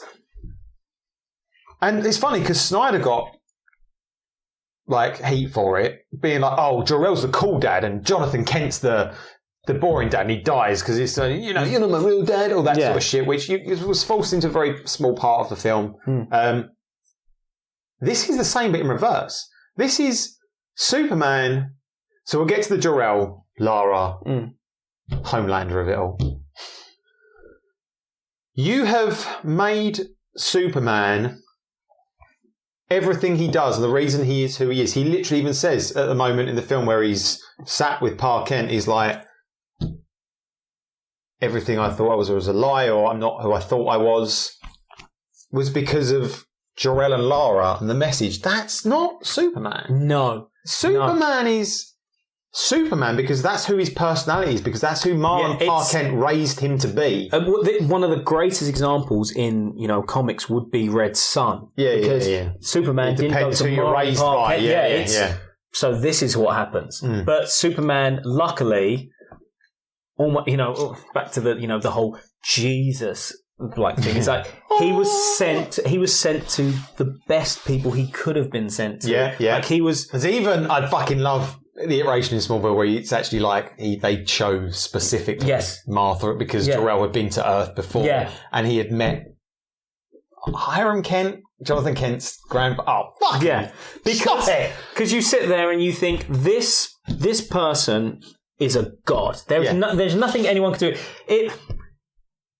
Imagine he turned out like everything Lex thinks of him. That's a disaster. Yeah. But instead, he's Marlon Pa Kent. He is the superhero, probably perfect example of a gentleman. Yeah. In the that's what I mean. Earnest. Yeah. It's just he doesn't. Quiet. He could destroy everything. He doesn't. He doesn't even want to hurt people, even though he can hurt them the most. Yeah, exactly. And that's what I mean. And by going down the route of, isn't it a great twist that he was actually sent there to kill everyone? That's actually not. You've gone full circle on what every other piece of Superman type media has done, and now it's gone back and come back to Superman. Like I said, it's the Homelander of it all. It's not Homelander. Fuck, that's annoying. I mean Omni-Man. Right. But similar, Homeland is actually evil, right? Yeah. It's the Omni-Man problem, right? It's the Brightburn problem. Because it's this guy's great. Oh no, actually he's here to enslave us all, right? Birthright. Just go read Superman Birthright. It's the first book I gave to you. Yeah. That is how you do, Superman's actually here to fucking take over the world. Yeah. Not, he's here for a secret harem of women. Yeah. Bolivian women are his favourite. Right, what the fuck are we doing? What fucking weird parts put in as well. And procreate with their women as many as you can. Take as many wives as you can. Yeah. Make a harem. They really fucking love the word harem in this film. It's like they just learnt the word. I know, like, guys like, you got a secret harem. And it's like, I haven't got a secret harem. And it's like, but if you do that, like I said, you had Superman. And then people started making stories about, imagine if Superman was actually, this or so then they make characters like Omni-Man and all that sort of stuff. And you take a spin on, this is actually what a Superman character would have been, right? And so you come back round, if everything he does is for that reason, and then it's the end. He's sitting there and it's like, play his parents' message, and then it's Marlon Pa Kent. It's always should have been Marlon Pa Kent. Yeah, there's no. I don't get what he was trying to do by. No, because he wouldn't have known his parents, his birth Kryptonian parents ever. He would have only got that message to be like, he finds it comforting. It's like, why wouldn't he find Marlon Pa Kent comforting? Because it would be Marlon Pa Kent who sat with him when he was afraid of lightning. When he's figuring himself out. It would have been them who sat with him. The world's too big, Ma. Yeah. Make it small, like an island. Like, that's the thing. And so when Lois, who hasn't met Marlon Pa Kent, right, because she doesn't know about, because she says, where were you rated? He's like, I can't say that. So we're not at that stage yet. But she takes him back to Smallville, and they're like, is our boy going to be okay? And she's like, yes. Mr. Terrific says yes. And it's like, you've done. Did Clark just grow up? Nothing ever happened to him. You didn't have to deal with him. You didn't have to learn about his abilities, where he comes from. Yeah. You didn't have to learn about how his powers work, how he heals, he's had nothing. He just fucking grew up to 30 years old, like in the old Christopher Reeve film. But that was old and dated, and we didn't storytelling has moved on, especially in modern cinema. And so then he just grew up and went and became Superman. They come back. It's like Jonathan and Martha Kent. Smallville versions. They are. Why are they there? Because in a lot of media they're dead. In a lot, it's all Superman stories. Is it just Mark? Is it Mark and Pa Kent? Is it just Mark Kent? John's always pretty much dead if one or the other isn't there. What purpose do they serve if it's just to be like, just to have a heartwarming? It's like I'm never I tell you what been purpose so. they serve is to be like, how do you turn it off on the phone? Or are we doing? That's what purpose they fucking serve. Gee whiz, my God! Isn't it weird that Clark didn't grow up with that accent? I was just about to say, it's Isn't like, that weird? yeah, Isn't that weird? So it's so weird they went that way. And it's weird having to talk about that because I guess that it's like that Southern American thing. I suppose you're not supposed to say hillbilly, are you? It's that kind of like, no, but that's what it is, right? And I like the idea of making them so. I don't mean simple in like intelligent, but so like so country born and like just. Run of the mill. Yeah. There's no sort of. What am I trying to say? It's salt of the earth. But it's simple in that it's non-complicated. Yeah. It's not rather than No, I know what you mean. It's like they're just simple farmers, and they don't. And I kind of like that because it makes him more grounded. It makes Superman the everyman, especially for that. He's always sort of fighting for the little guy or whatever.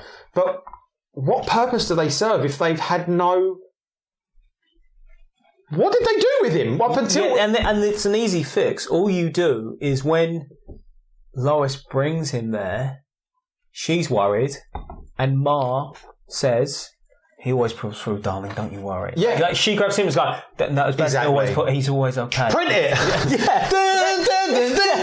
That's all you do, but you can still have Pa fussing over it. Now let's go, oh, he's just a big mush. Because I love that. Have that. But you just got Margot, he's always okay. But him going to... Because I love that chat that John does have with him. Yes. And he's like, parents aren't for telling their kids what to do. We give you the tools to go off and make fools of yourselves or whatever. And it's... He says like... God, it's good so I can remember this all fresh because it's just how I've watched this morning. But he says... Can you though? Yeah, no. He... oh, fuck. Wait, what does he say? That message meant more... What your interpretation of that message meant says more about you than what the message was actually meant to say. Yeah? And it's an emotional beat... The emotional beats in this film just don't land for me. Like they don't swell. But the thing is, he says to him, "I have never been more proud of you." Is that the first time he's ever said that to him? Because it's just kind of like, and that's my big problem with films, superhero films, and me saying they've gone back. Is more things are played for silly laughs than serious moments let to sit.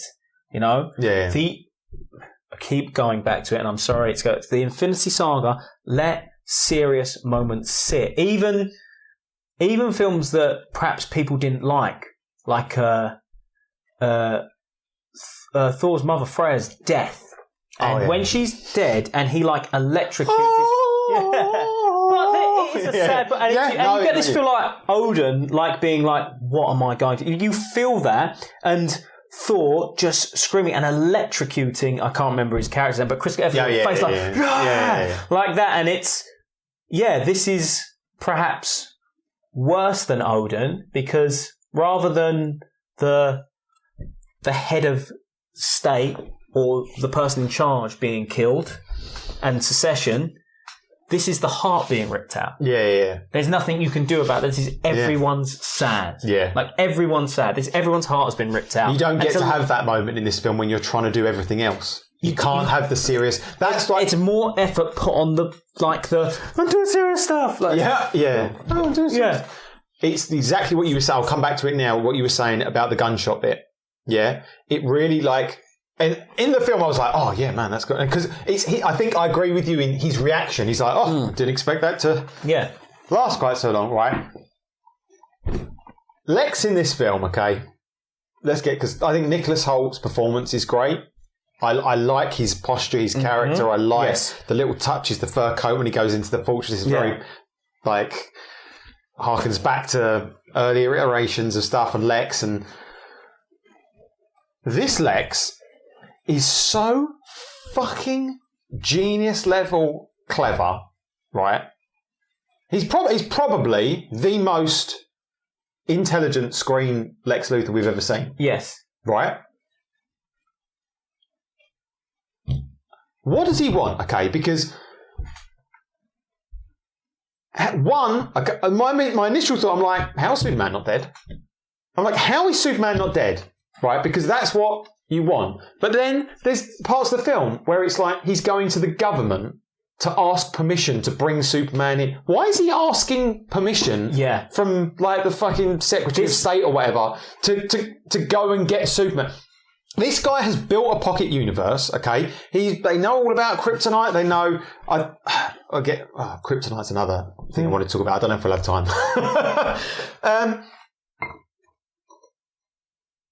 I love the passion, the speech when he's talking about mentioning... Well, at least when they mention Galileo or him the same breath as me. And he hates him. He hates him. And that's brilliant. You know, nothing... He says in the fortress, he's like... Nothing's been right since he turned up. That's great. That's great. But the story and the script, they don't allow for like a fully fledged like those lines. That's what I want from Lex. Yeah. There's a bit at the end where he's like, "You idiot! I didn't create the what is it? I didn't create the war. I didn't create the conflicts between the countries. Between Jaipur and Baravia. Yeah." To kill you. I killed you. No. But you know what? You know exactly what I'm trying to say. It's like, I didn't... Yeah. Flipping it. You're literally going to Google it? No, Tim. I brought notes. I brought so many notes when I was watching this film... Because there is so much that freaking bothered me. And I'm just wondering if it's in here. If it's the only thing you didn't write. I'm not killing you so the Baravian military conflict can proceed. I created the Baravian military conflict so I'd have an excuse to kill you. Right. What? You created a war so you'd have an excuse to kill... This is the thing. Lex works best when he's this... evil, sadistic, maniacal person that makes his way to the White House and runs the country, and he's got fingers in all pies, and and everyone knows he's the worst, but they can't prove it. Mm-hmm.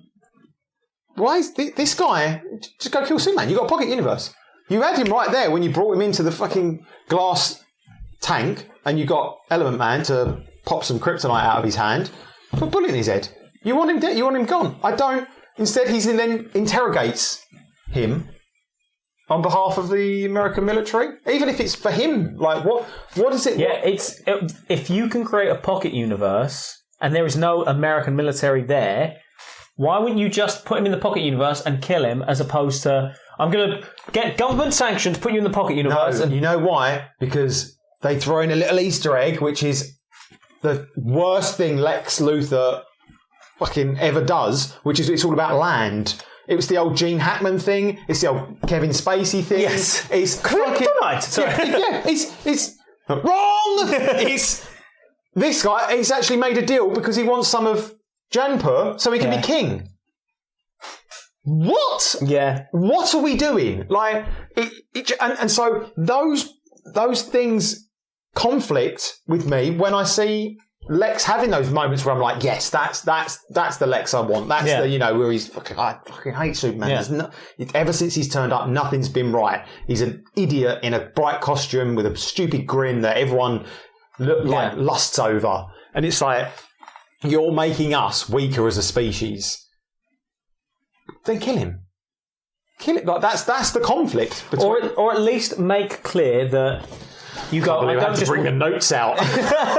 at least make clear it's like it's not just about killing you. I've got to make the people see that you're not good. Do you know what I mean? I've got to, or at least have a bit of that. Because if you go, well, it should be implied. Because that's never said. It's never about bringing Superman down a peg or two. And this is the thing I hate when people defend stuff like that. Well, you can work that out because like, so, okay, but now we've got the point where, oh, this is for kids. It doesn't matter all about that. So you've got to pick a lane. You've got to pick. Am I with you? And Snyder's got this really big problem with Batman v Superman when it's the Robin costume in the glass cage and it says "Joke's on you." And it's like, okay, I know that's a reference to the Killing Joke where Joker has killed Jason Todd. Yeah. And now, because he doesn't have a Robin, he is darker for it. Yeah. None of you know that. that. That needs exposition. That needs exposition. Yeah, right? that's it. But there's too much going on in that film. To delve into that exposition, which actually might explain more why this Batman's gone full dark mode and is going to kill Superman. That's the thing. Like, but the thing is, and perhaps it's because. Perhaps to catch my own biases. We're going to be here all night, Tim. To catch my own biases, I will say perhaps because I gave, especially at the time it came out, I gave Snyder all the credit in the world. I can watch Batman v Superman Ultimate Edition, absolutely see it is nowhere near a perfect film, but enjoy it. Yeah. I cannot watch this. I can't pull enjoyment out of it. That's what I said at the very start of this. The stuff that bothers me is so overpowering. We started off with, no, if you like it, it's fine, and it's gone to, well, I cannot pull enjoyment out of this experience. There's not one bit of enjoyment to be had from this film. I just can't. Over all these little things. It's like, and even rewatching it this morning, I was like, well, maybe I'll. Because it starts and he flies, and even though it's a really, really fucking bad POV, not POV, it's a really bad fucking wide lens shot where he's and the Superman thing comes on, it's Superman on the screen. I'm like, so I love Superman, and it's just every time something good happens, something stupid happens, whether it's the world opening up and then being put together by the computer again, or all this stuff, that really hurt. The world open. It's so fucking stupid. Yeah, I can't. That's where I go. We're at that level of kids' film. That's what I mean. And that is the perfect explainer of this. If the fucking Avengers thought when they go, what's that made up city? Sokovia. Yeah. Imagine if it had, they just they killed Ultron. They plugged him into a computer and it came back down. It landed perfectly back in the hole that it had fucking come out from. Like, you'd be going, that was really silly. Yeah, that was shit. Yeah. That was really silly. Yeah, I think, that's a good point. You cannot pull enjoyment out of it because everything is played for a laugh or it's silly and it's like, okay.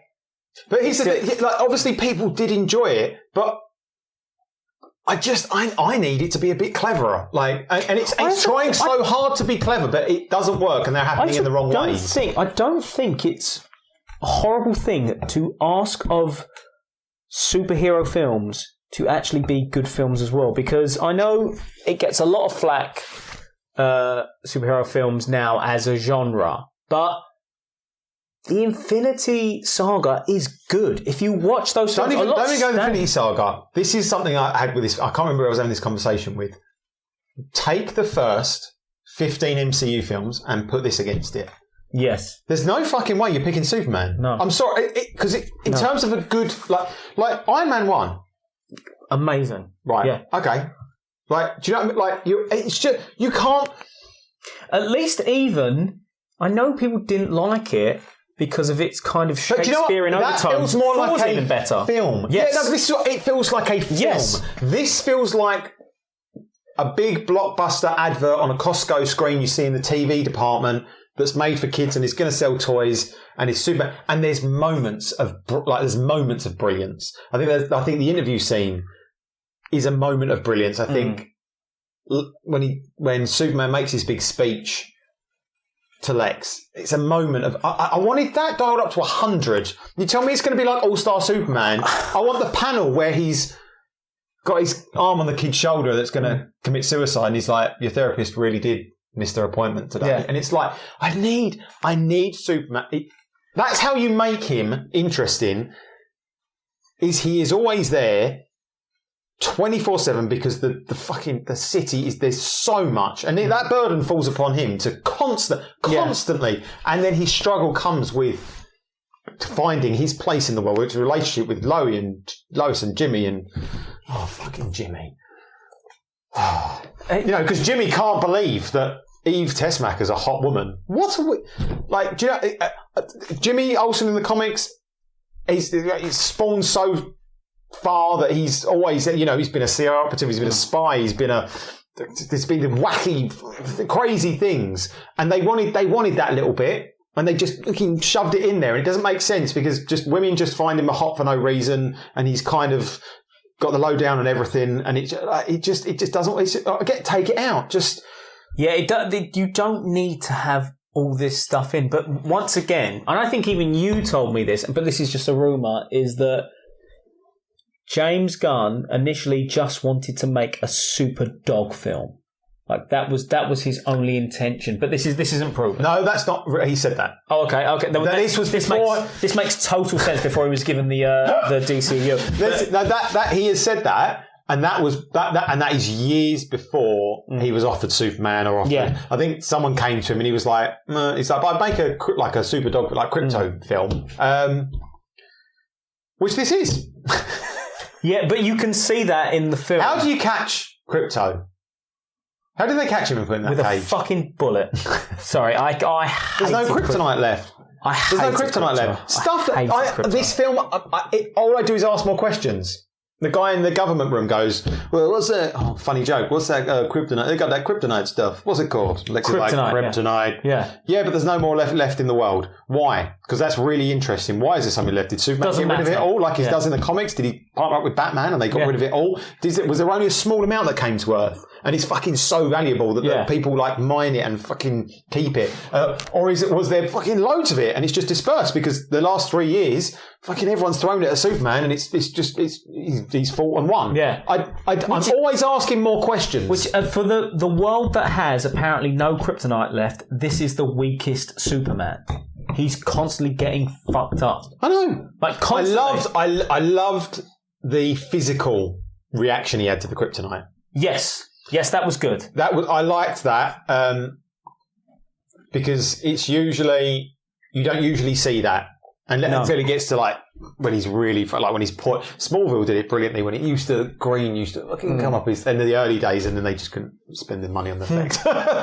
But there's more of it. And kryptonite is a way that you bring a super like a being that powerful. You can level the playing field. It can get cliche, so you have to be careful with it. Yeah. But it's a tool to use. Same way he's vulnerable to magic. Do you know what I mean? There's ways you do it. Well, you don't start by just depowering and be like, he's just a and then strong... then in the final fight, when it's like, put the nanites in his lungs. And it's like, okay. Oh, can we please? Why is he flying? What's he doing? In that moment, what is he doing? After he gets kicked in the nuts, he goes, because it's funny, and he flies back down to the...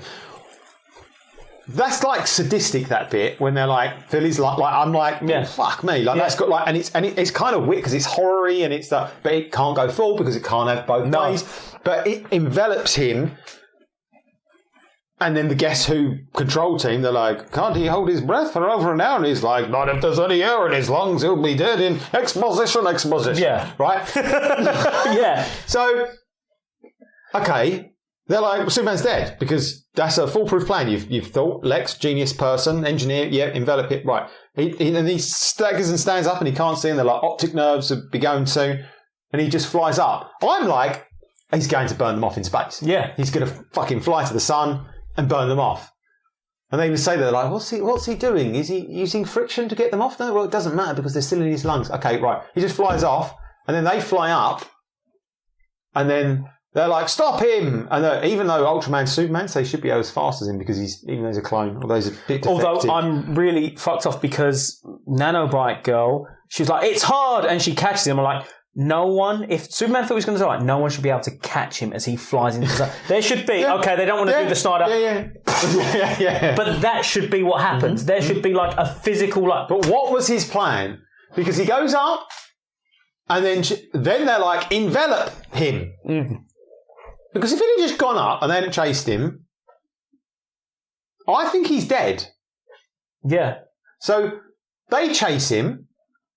But his plan couldn't have been get them to chase me because she has to envelop him. Yeah. And Lex says, envelop him. And so she covers him. But then he starts, and it doesn't even, you can't quite work out if he's just falling or if he's flying. But I'm presuming he's flying because then Lex is like, unsheath. He'll be the only one protecting. He starts caring about her. Right, but also, what do you mean unsheath? He'll be the only one protected. He's Superman. Number two, if again, black hole and science. I'm pretty sure if a being like Superman, even a depowered one like this, I say depowered in the sense of him in this film, not at this moment, rockets into. Did I just spit everywhere? Yes, I did. Rockets into the Earth. That's like from the atmosphere. Yeah. Like, and then, but. I don't. So then she's knocked unconscious because she's controlling the nanites. Yeah, but that fair hand, he's just unconscious. Well, but like, what the fuck? And then that's when we get the great reveal. Yes, the great reveal. The Ultraman. Yeah, is a clone Superman. Yeah, no shit. Who? But you know why? Surprised. Because from the second they stepped off the fucking helicopter in the Arctic, and Lex goes, and the fortress opens up, I'm like, oh, well, that guy's Superman. Yeah. Because this, and then later on, he's like, how did he get into the fortress? It's keyed into my DNA. Because Ultraman Superman. Yeah. And then we find out Ultraman Superman. It's like, of course he is. Such a fucked up thing to, if you're going to start a extended universe, that's your Ultraman. That's who Ultraman is in your universe. I think the whole Ultraman thing and is it the Reverse Justice League or the Injustice Gang? I think it might be. I think it might be the Syndicate because they're criminals. Yeah, it's basically the fucking. It's not the Justice League who kill. No, it's the Justice League from another world. You know what I mean? And they are all opposite. And huge character. Never really cared for him, but I get why you might be annoyed if you're like, well, you've used Ultraman. Well, you're also gonna. They clearly wanted to use him to throw him into a black hole, which maybe that's why they wrote the black hole being there. So maybe he can come back as Bizarro, because I reckon they fucking love Bizarro because it's part of that whole silly all-star. Yeah, that is silly enough that they'd be we'll do Bizarro. Yeah. Like Lois and what's Tyler Hoechlin's Superman? You talking about the name? Or is it Lois and Clark? It's Lois. It's not. No. Superman and Lois. Superman and Lois. Superman and Lois. They did Bizarro. You can do him cool. I think that's a really fucking good. Do you know what? I've not delved into that show, but that show, that's how you give Superman a personality. Yeah. And you know why? Because he's a father. Yeah. And that's who Superman is. I used to hate the idea of Superman having kids. Even without kids, Superman is a dad. He is the father figure of fucking everyone. Because that's kind of who Steve Rogers is, right? Yes. He's looking out for it. He's the father figure of Earth. Because he's had a great dad in Jonathan Kent, it has then transferred onto him. Yes. Yeah. You know? Exactly. So 100%. That's it. And that's what I mean by giving Superman a personality. And personality.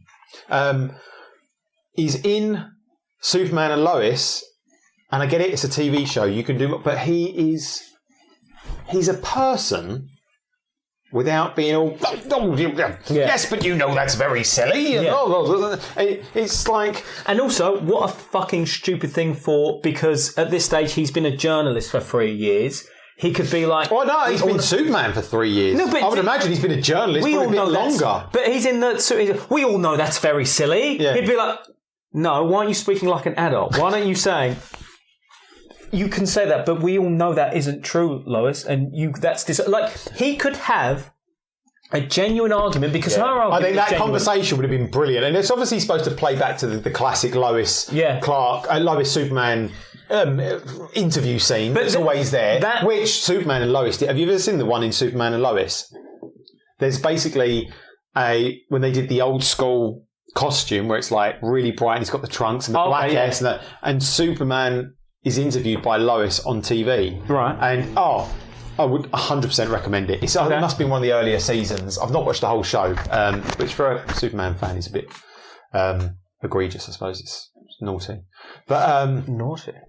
But that's how you do it. But see, that show, for me, the bad thing about it is it lacks all the colour and the brightness. Yes. And so it's just no one's ever got it. It's like Batman. We look at the fight scene in BVS and we're like, the warehouse scene, we're like, that's what I want. Yeah. Never been done properly. Like, Superman, it's always one way or the other.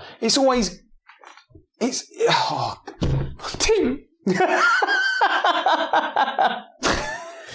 I will, to play devil's advocate, I will say it's probably not the easiest thing these days because of how the movie industry has gone in terms of now it's very much made by a committee. And to prove that, Steven Spielberg was going to do a Call of Duty Modern Warfare film. Really? Yeah, Steven Spielberg was picked to do a Call of Duty Modern Warfare film. One of his stipulations was to the board of directors, I get final control of the edit. They said no. Yeah. Imagine a board of I think directors. that was the same thing with Chris Nolan and Bond. Yes. Chris Nolan apparently came very close to Bond and he wanted final, and they were like, no. So because obviously everyone on the board, they've paid lots of money. They've been to very impressive schools. They're, probably from very rich families. Their word is like, well, no, I'm in charge. It's like, but this is Steven Spielberg. This is Christopher Nolan. If someone knows how to do this shit, it's them. Yeah. Perhaps you should listen to them on this. But it's still like, no. So now every film, everything must come with a checklist. Oh, but we want to sell toys. Can you do this? Oh, we want to do this. Can you try and get this? We want to do this. Can you try and do this? So it is the death of creativity when you have like 5 people over your shoulder going, yes, no, yes, no. So the problem is, I don't know if that happened with this film. I think it's all James Gunn. I think it's all James Gunn being like, I think it's the reverse of Snyder. I think Snyder would have been so much more successful if he had someone like a Feige overseeing him. I think the same thing with Gunn. But it's just, he went the other way. He went... No, but what I'm saying is... I know it's not... What someone might have approached them, or they might have gone to someone before they went to Gunn, or maybe intermittently, or someone who could do it with a perfect Superman script, and they just don't get it. They will not get it to the point of... Another good one, they were going to do... I think this was in the 80s. The 80s or early 90s, they were going to do a film about Harriet Tubman on the Secret Railroad. The woman who freed a load of slaves on the Secret Railroad, who is, of course, a very influential black woman. They were like, can we have Julia Roberts? Not knowing history. And the person was like, no, you can't have Julia Roberts. And they were like, perfect. Oh, no. Yeah, they were like... Bloody perfect. They were like, oh, no one would care. And that's the same attitude they take to everything. No one would care. No, we've got to put bums in seats. There's countless examples of Hollywood executives ruining things and being like, wouldn't it be better if? Yeah. Can't we just? Yeah. I don't think people will. And the thing is, for everything that nearly gets made or is an idea, when someone pushes back, they go, well, we're not having them, we'll have someone we can control. Because it's very handy, and then when the film fucks up, because they're all faceless, they go, well, it's their fault, They were making the film. Yeah. So I will say that, but yeah, probably seeing James Gunn's style, seeing he likes to make a Crypto Superdog film, and then being, you can make a Superman film. This gives me zero hope for DC going forward. Because the next thing we've got is Supergirl. Sweet summer child. That's it. I've lost hope in a lot of superhero stuff for a long time, yeah. Going forward, we've got Supergirl, which is right around the corner, which is about to come out. I touched his leg, by the way, not his penis. Of course he tells you. I'm wearing nothing at all. Next up, we've got Supergirl. But that's come around quick now. But obviously, when Superman came out, I was like, great. We've got Superman next. Oh, thank God they took Crypto the dog into the Supergirl film. Yeah. Because she turns up at the end and picks him up because it's his dog, because he says, it's like a foster situation. So great. So Crypto's now in Supergirl. Also, weird, doesn't make sense. She turns up at the end. She's acting drunk. She's like, oh, yeah, cousin. And he's like, oh, she likes to party on Red Suns, where you can get drunk because you can't on Earth. Yeah. She's on Earth. Why is she acting like she's on Earth? And you can write that. You can, she's taking a substance to do that's whatever. Yeah. Like, you can write around that, but didn't make sense. Annoyed me. And next up, we got Supergirl. We got Supergirl. We got Supergirl. Because of the direction in script and story, it looks like Guardians of the Galaxy again. It's not James Gunn. It's a different director. We've got Jason Momoa as Lobo, which... Perfect casting. Perfect casting. Have you seen it? Have you seen him? I haven't watched trailers. Have you seen him as Lobo? No, I haven't, no. It's concerning. Really? I would have thought that's one of the easiest... You look at it and you go, oh, yeah. And then you look at it and you go... And you're like... Really? Why has he got such a big wig? And you're like, his eyes aren't red, which annoys me, because he's... And this just looks like makeup. It doesn't look like an alien... An alien, yeah. And I'm like, he looks more like Lobo in real life than he does in the... Wow, okay. I haven't got mine. No, you have to show me off. Yeah. Because that's that's a bit of a... That's me being a bit overpicky on that. Like, I'm sure it'll be great, and I've only seen bits and pieces. But the thing is, Supergirl now looks like Guardians of the Galaxy because it's Supergirl in space, and it's off-world, and okay, right, now. And now the next thing after that is, because this film did so good... Fucking didn't. I tell you what, there was a whole spate. I've got articles saved on my phone. When this film came out, DC, Warner Brothers specifically, were pushing nonsense that this was doing really well. It did slightly better than Man of Steel, unless you account for inflation, in which case it didn't. No. And I think they were also adding in the rental purchases into those figures, because obviously now you can rent a film in 2 weeks after it comes out, which is ridiculous. Now, the next film we've got after Supergirl is Man of Tomorrow, which is a sequel to Superman, which has got everyone back again. Lex. Did you see Jim Lee released artwork of Lex in the classic green and purple, like Lex armor? Oh, yes. In fact, with you Superman showed me that, and the screwdriver. And after this, I'm like, oh yeah, that's great. Oh, and Brainiac's in it.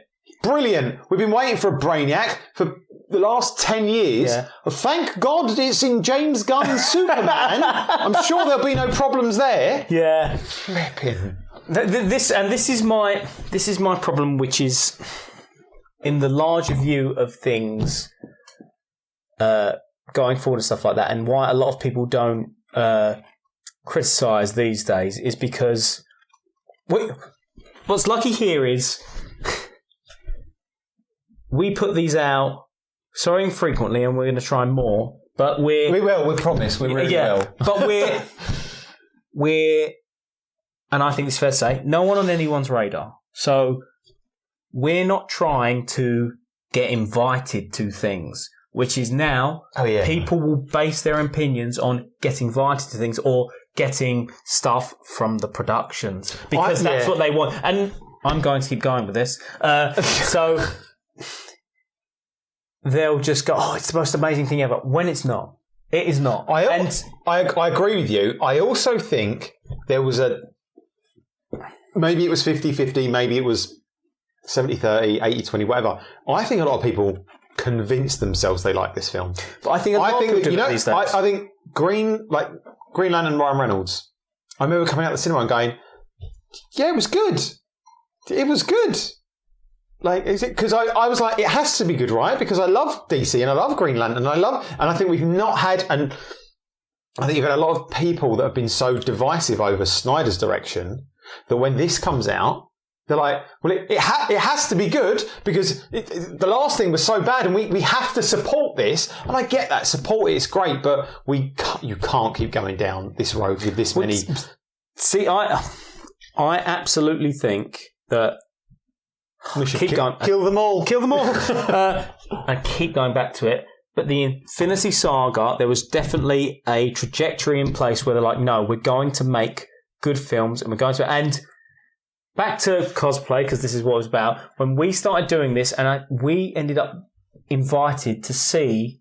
I saw Infinity War and Endgame, I think it was a journalist screening, like before anyone else. So I saw it 3 days before anyone else, and I was invited not for any publicity reasons, because the Instagram wasn't a big thing. There wasn't a whole influencer culture, just because they wanted fans there. They wanted to show fans. Now, they will invite yes men, because they're like, yeah, so many people like this, so many people... And women. Yes, men and women. Just so many people click, so many people like this, so many people do that, which is, okay, fine. It is the film business. It's the film industry. It's all about that. But now, we used to be able, as the nerds, as the outcasts... As a society. As the nerds, as to that people, to say when something wasn't really any good. Now we don't, and we've ended up backwards in terms of... We've ended up backwards. And not just in DC, a lot of Marvel stuff. We've ended up in where they're kind of joke films. They're not taken seriously, or they don't follow good story structure. And it's... Those comics, those stories are Greek myths. There are Norse mythology. There are heroes and gods in the modern day. Yep. And don't get me so. No, there's Jesus, and there's Allah, and there's Buddha, and there's no. You know what I'm saying? Yeah. They're those stories for us. Yeah. They should be good. They should be, and we have every right to say that was shit. Yeah. That was good, especially us. Yeah. Thank you for coming to my TED Talk. But you know what I mean. Yeah. But you know what I mean. Yeah, 100%. And that's what I think it gets... I think people's backs go up because then you go, yes, Snyder kind of treated that the source material which like is why that. I always defend that. Yeah. But I completely also agree with the people that say, he went too far, he did this, he did that, blah blah blah. But I'd go for that over this. And I also, it's like anything today. Why is everything so polarizing? Why is it fucking left wing, right wing? Why is everything so extreme and there's nothing in the middle, which is like common sense, a little bit of this, a little bit of that, everything is so polarizing. This is really boring. This is a sidebar. It's because the reason things are so polarizing is because it's a social media world now in terms of the West. Something that's very left, very right, very crazy gets engagement. So people send you clips and they're like, hashtag super shit. Hashtag super shit. Yeah. Because the monkeys are farming. They're farming nonsense. But I kind of liked that and then I hated it. But life imitates art always. So that's why it comes to that. But to harken back to why Snyder's one was good is that at the same time, Marvel was being released and it had more levity. And once again, the people in charge, like the board of directors, they didn't have the trust to go, we'll just go for this dark thing and have it released. And have it because DC has always been, and I'm a DC fan, so I will say this, has had better, more adult stories always in terms of comics. Yeah, and that's where I find fault with this, is that this isn't that adult storytelling, and it's not even Marvel storytelling. No. Like I said, pit this against any MCU film in the first phase 1, phase 2, phase 3. I don't know how you, as an functioning human being, go, I enjoyed that, but I mean, yes, taste, subjective, yes. Yeah. Enjoy what you want. I don't, but as a film, as a movie-going experience, there's just, can we just please, this come on, what are we doing here, really? And it's Superman. This is your out the gate, this is your staple in the ground. This is Superman. This is I do like, I think David Corenswet can be a fantastic Superman. And I think he is a good Superman in this. But what really bothers me as well is the moments where he's being that play on goofy Christopher Reeve charming kind of I don't believe it's a real person. No. Like when there's a post-credit scene and he's standing there with Mr. Terrific and they're looking at the crack in the wall and he's like oh gosh darn it, I can be so whatever. I'm like, you're not a real person. No, I don't believe that's how Ma and Pa talked around you when you were being brought. I don't believe that. No, like, and he's like they're fighting the big kaiju. Oh golly, there's got to be a better way. Like, I just don't get it. And Metropolis in this, we're going to have to rein it in soon. Yeah. I need to go through my notes, make sure there's nothing I've missed. This is full of heavy shit, son. Metropolis isn't a character in this. Nope. It's just a bland, boring American Batman, city. Gotham should be a character. Superman, Metropolis is a character. Yeah, 100%, and it should be bright. There was moments where they were trying to get it, where something crazy happens in the city, and there's just people just staring at it, eating yogurt. And it's like, I get what you're going for, but this didn't feel like. It felt like the city wasn't lived in. There was the stuff happened, and I love it. I love it when he's fighting the kaiju and it goes against the building. He pushes it back and he turns around, and then he's floating. There's a gorgeous shot of him floating. And he turns around. And he goes, "Everyone okay?" And they're like, "Yeah," and they'll run out the opposite. But that's very Superman. Yeah, it is without being silly or goofy or whatever. And there's a moment where he catches the woman. He lands her on the roof, and he's like, "Deep breaths." He's like, "You're going to be fine." But I kind of also 50-50 there feel like it's not him. It's almost like he's putting on a persona as Superman. So it's a mixed bag, man. But for me, there was too much in this film that took away from the small amount of positive stuff. Yeah. I think that's a good thing to wrap it all up with. Is it's got too many silly moments that undermine anything good. 100%. Yeah. Absolutely. Yeah. Definitely. That's the roundabout thing of it. Yeah.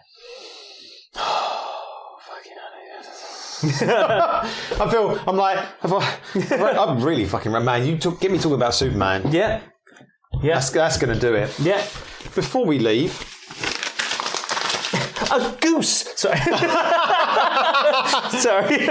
I just want to make sure that I have spoke about everything that I wanted to. I'll tell you what, the humour in this film is best when it's subtle. Because I tell you what, I have never laughed so hard as when... Not true, but... I was about to say, the Ultraman humour in this, when he's doing insignificant things... When Lex is doing his talk, and he finishes his talk at the Pentagon or whatever it is, and he goes... And Ultraman goes... and puts the light on. Hilarious. That is absolutely hilarious. For Robot being like... It's like, For's a nice name. He's like, so is Gary. Yeah. Amazing. Ad-lib. They go into the... Yeah, I know, because there's a scene of David Corenswing cracking up. He's like, let's go in the film. Let's go in the film. Alan Tudyk is a veteran and he's funny. And he's also can do serious. There's the moment where Lex walks into the bodybuilding unit and Ultraman's just standing there holding a donut. Like, because you don't know who that character is. You don't get it yet. Well, you fucking do know who it is. But... It's little things like that where the humour is best and when it's subtle. That's also like a very Lex thing to do. To go, I'm going to make this fucking all-powerful thing do these little things. That's something within you. Yeah. So many notes. I might publish these. Isn't it funny when... Just a cock on this. Isn't it funny when Mr. Terrific's garage door goes up really, really slowly because we've not seen that before? Stupid prisoners. In the prison when they're like, when Element Man is turned his kryptonite hand off. Is this the last bit? We're just running off notes. Yeah, because that's where we're at now. Yeah. We've got like 5 minutes left on the camera.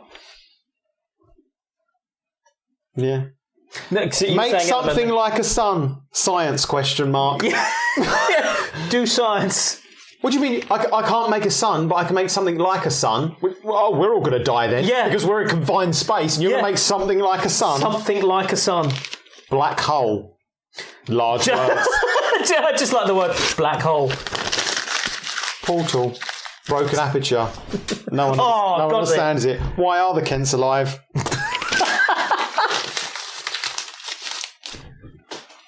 I think we're there.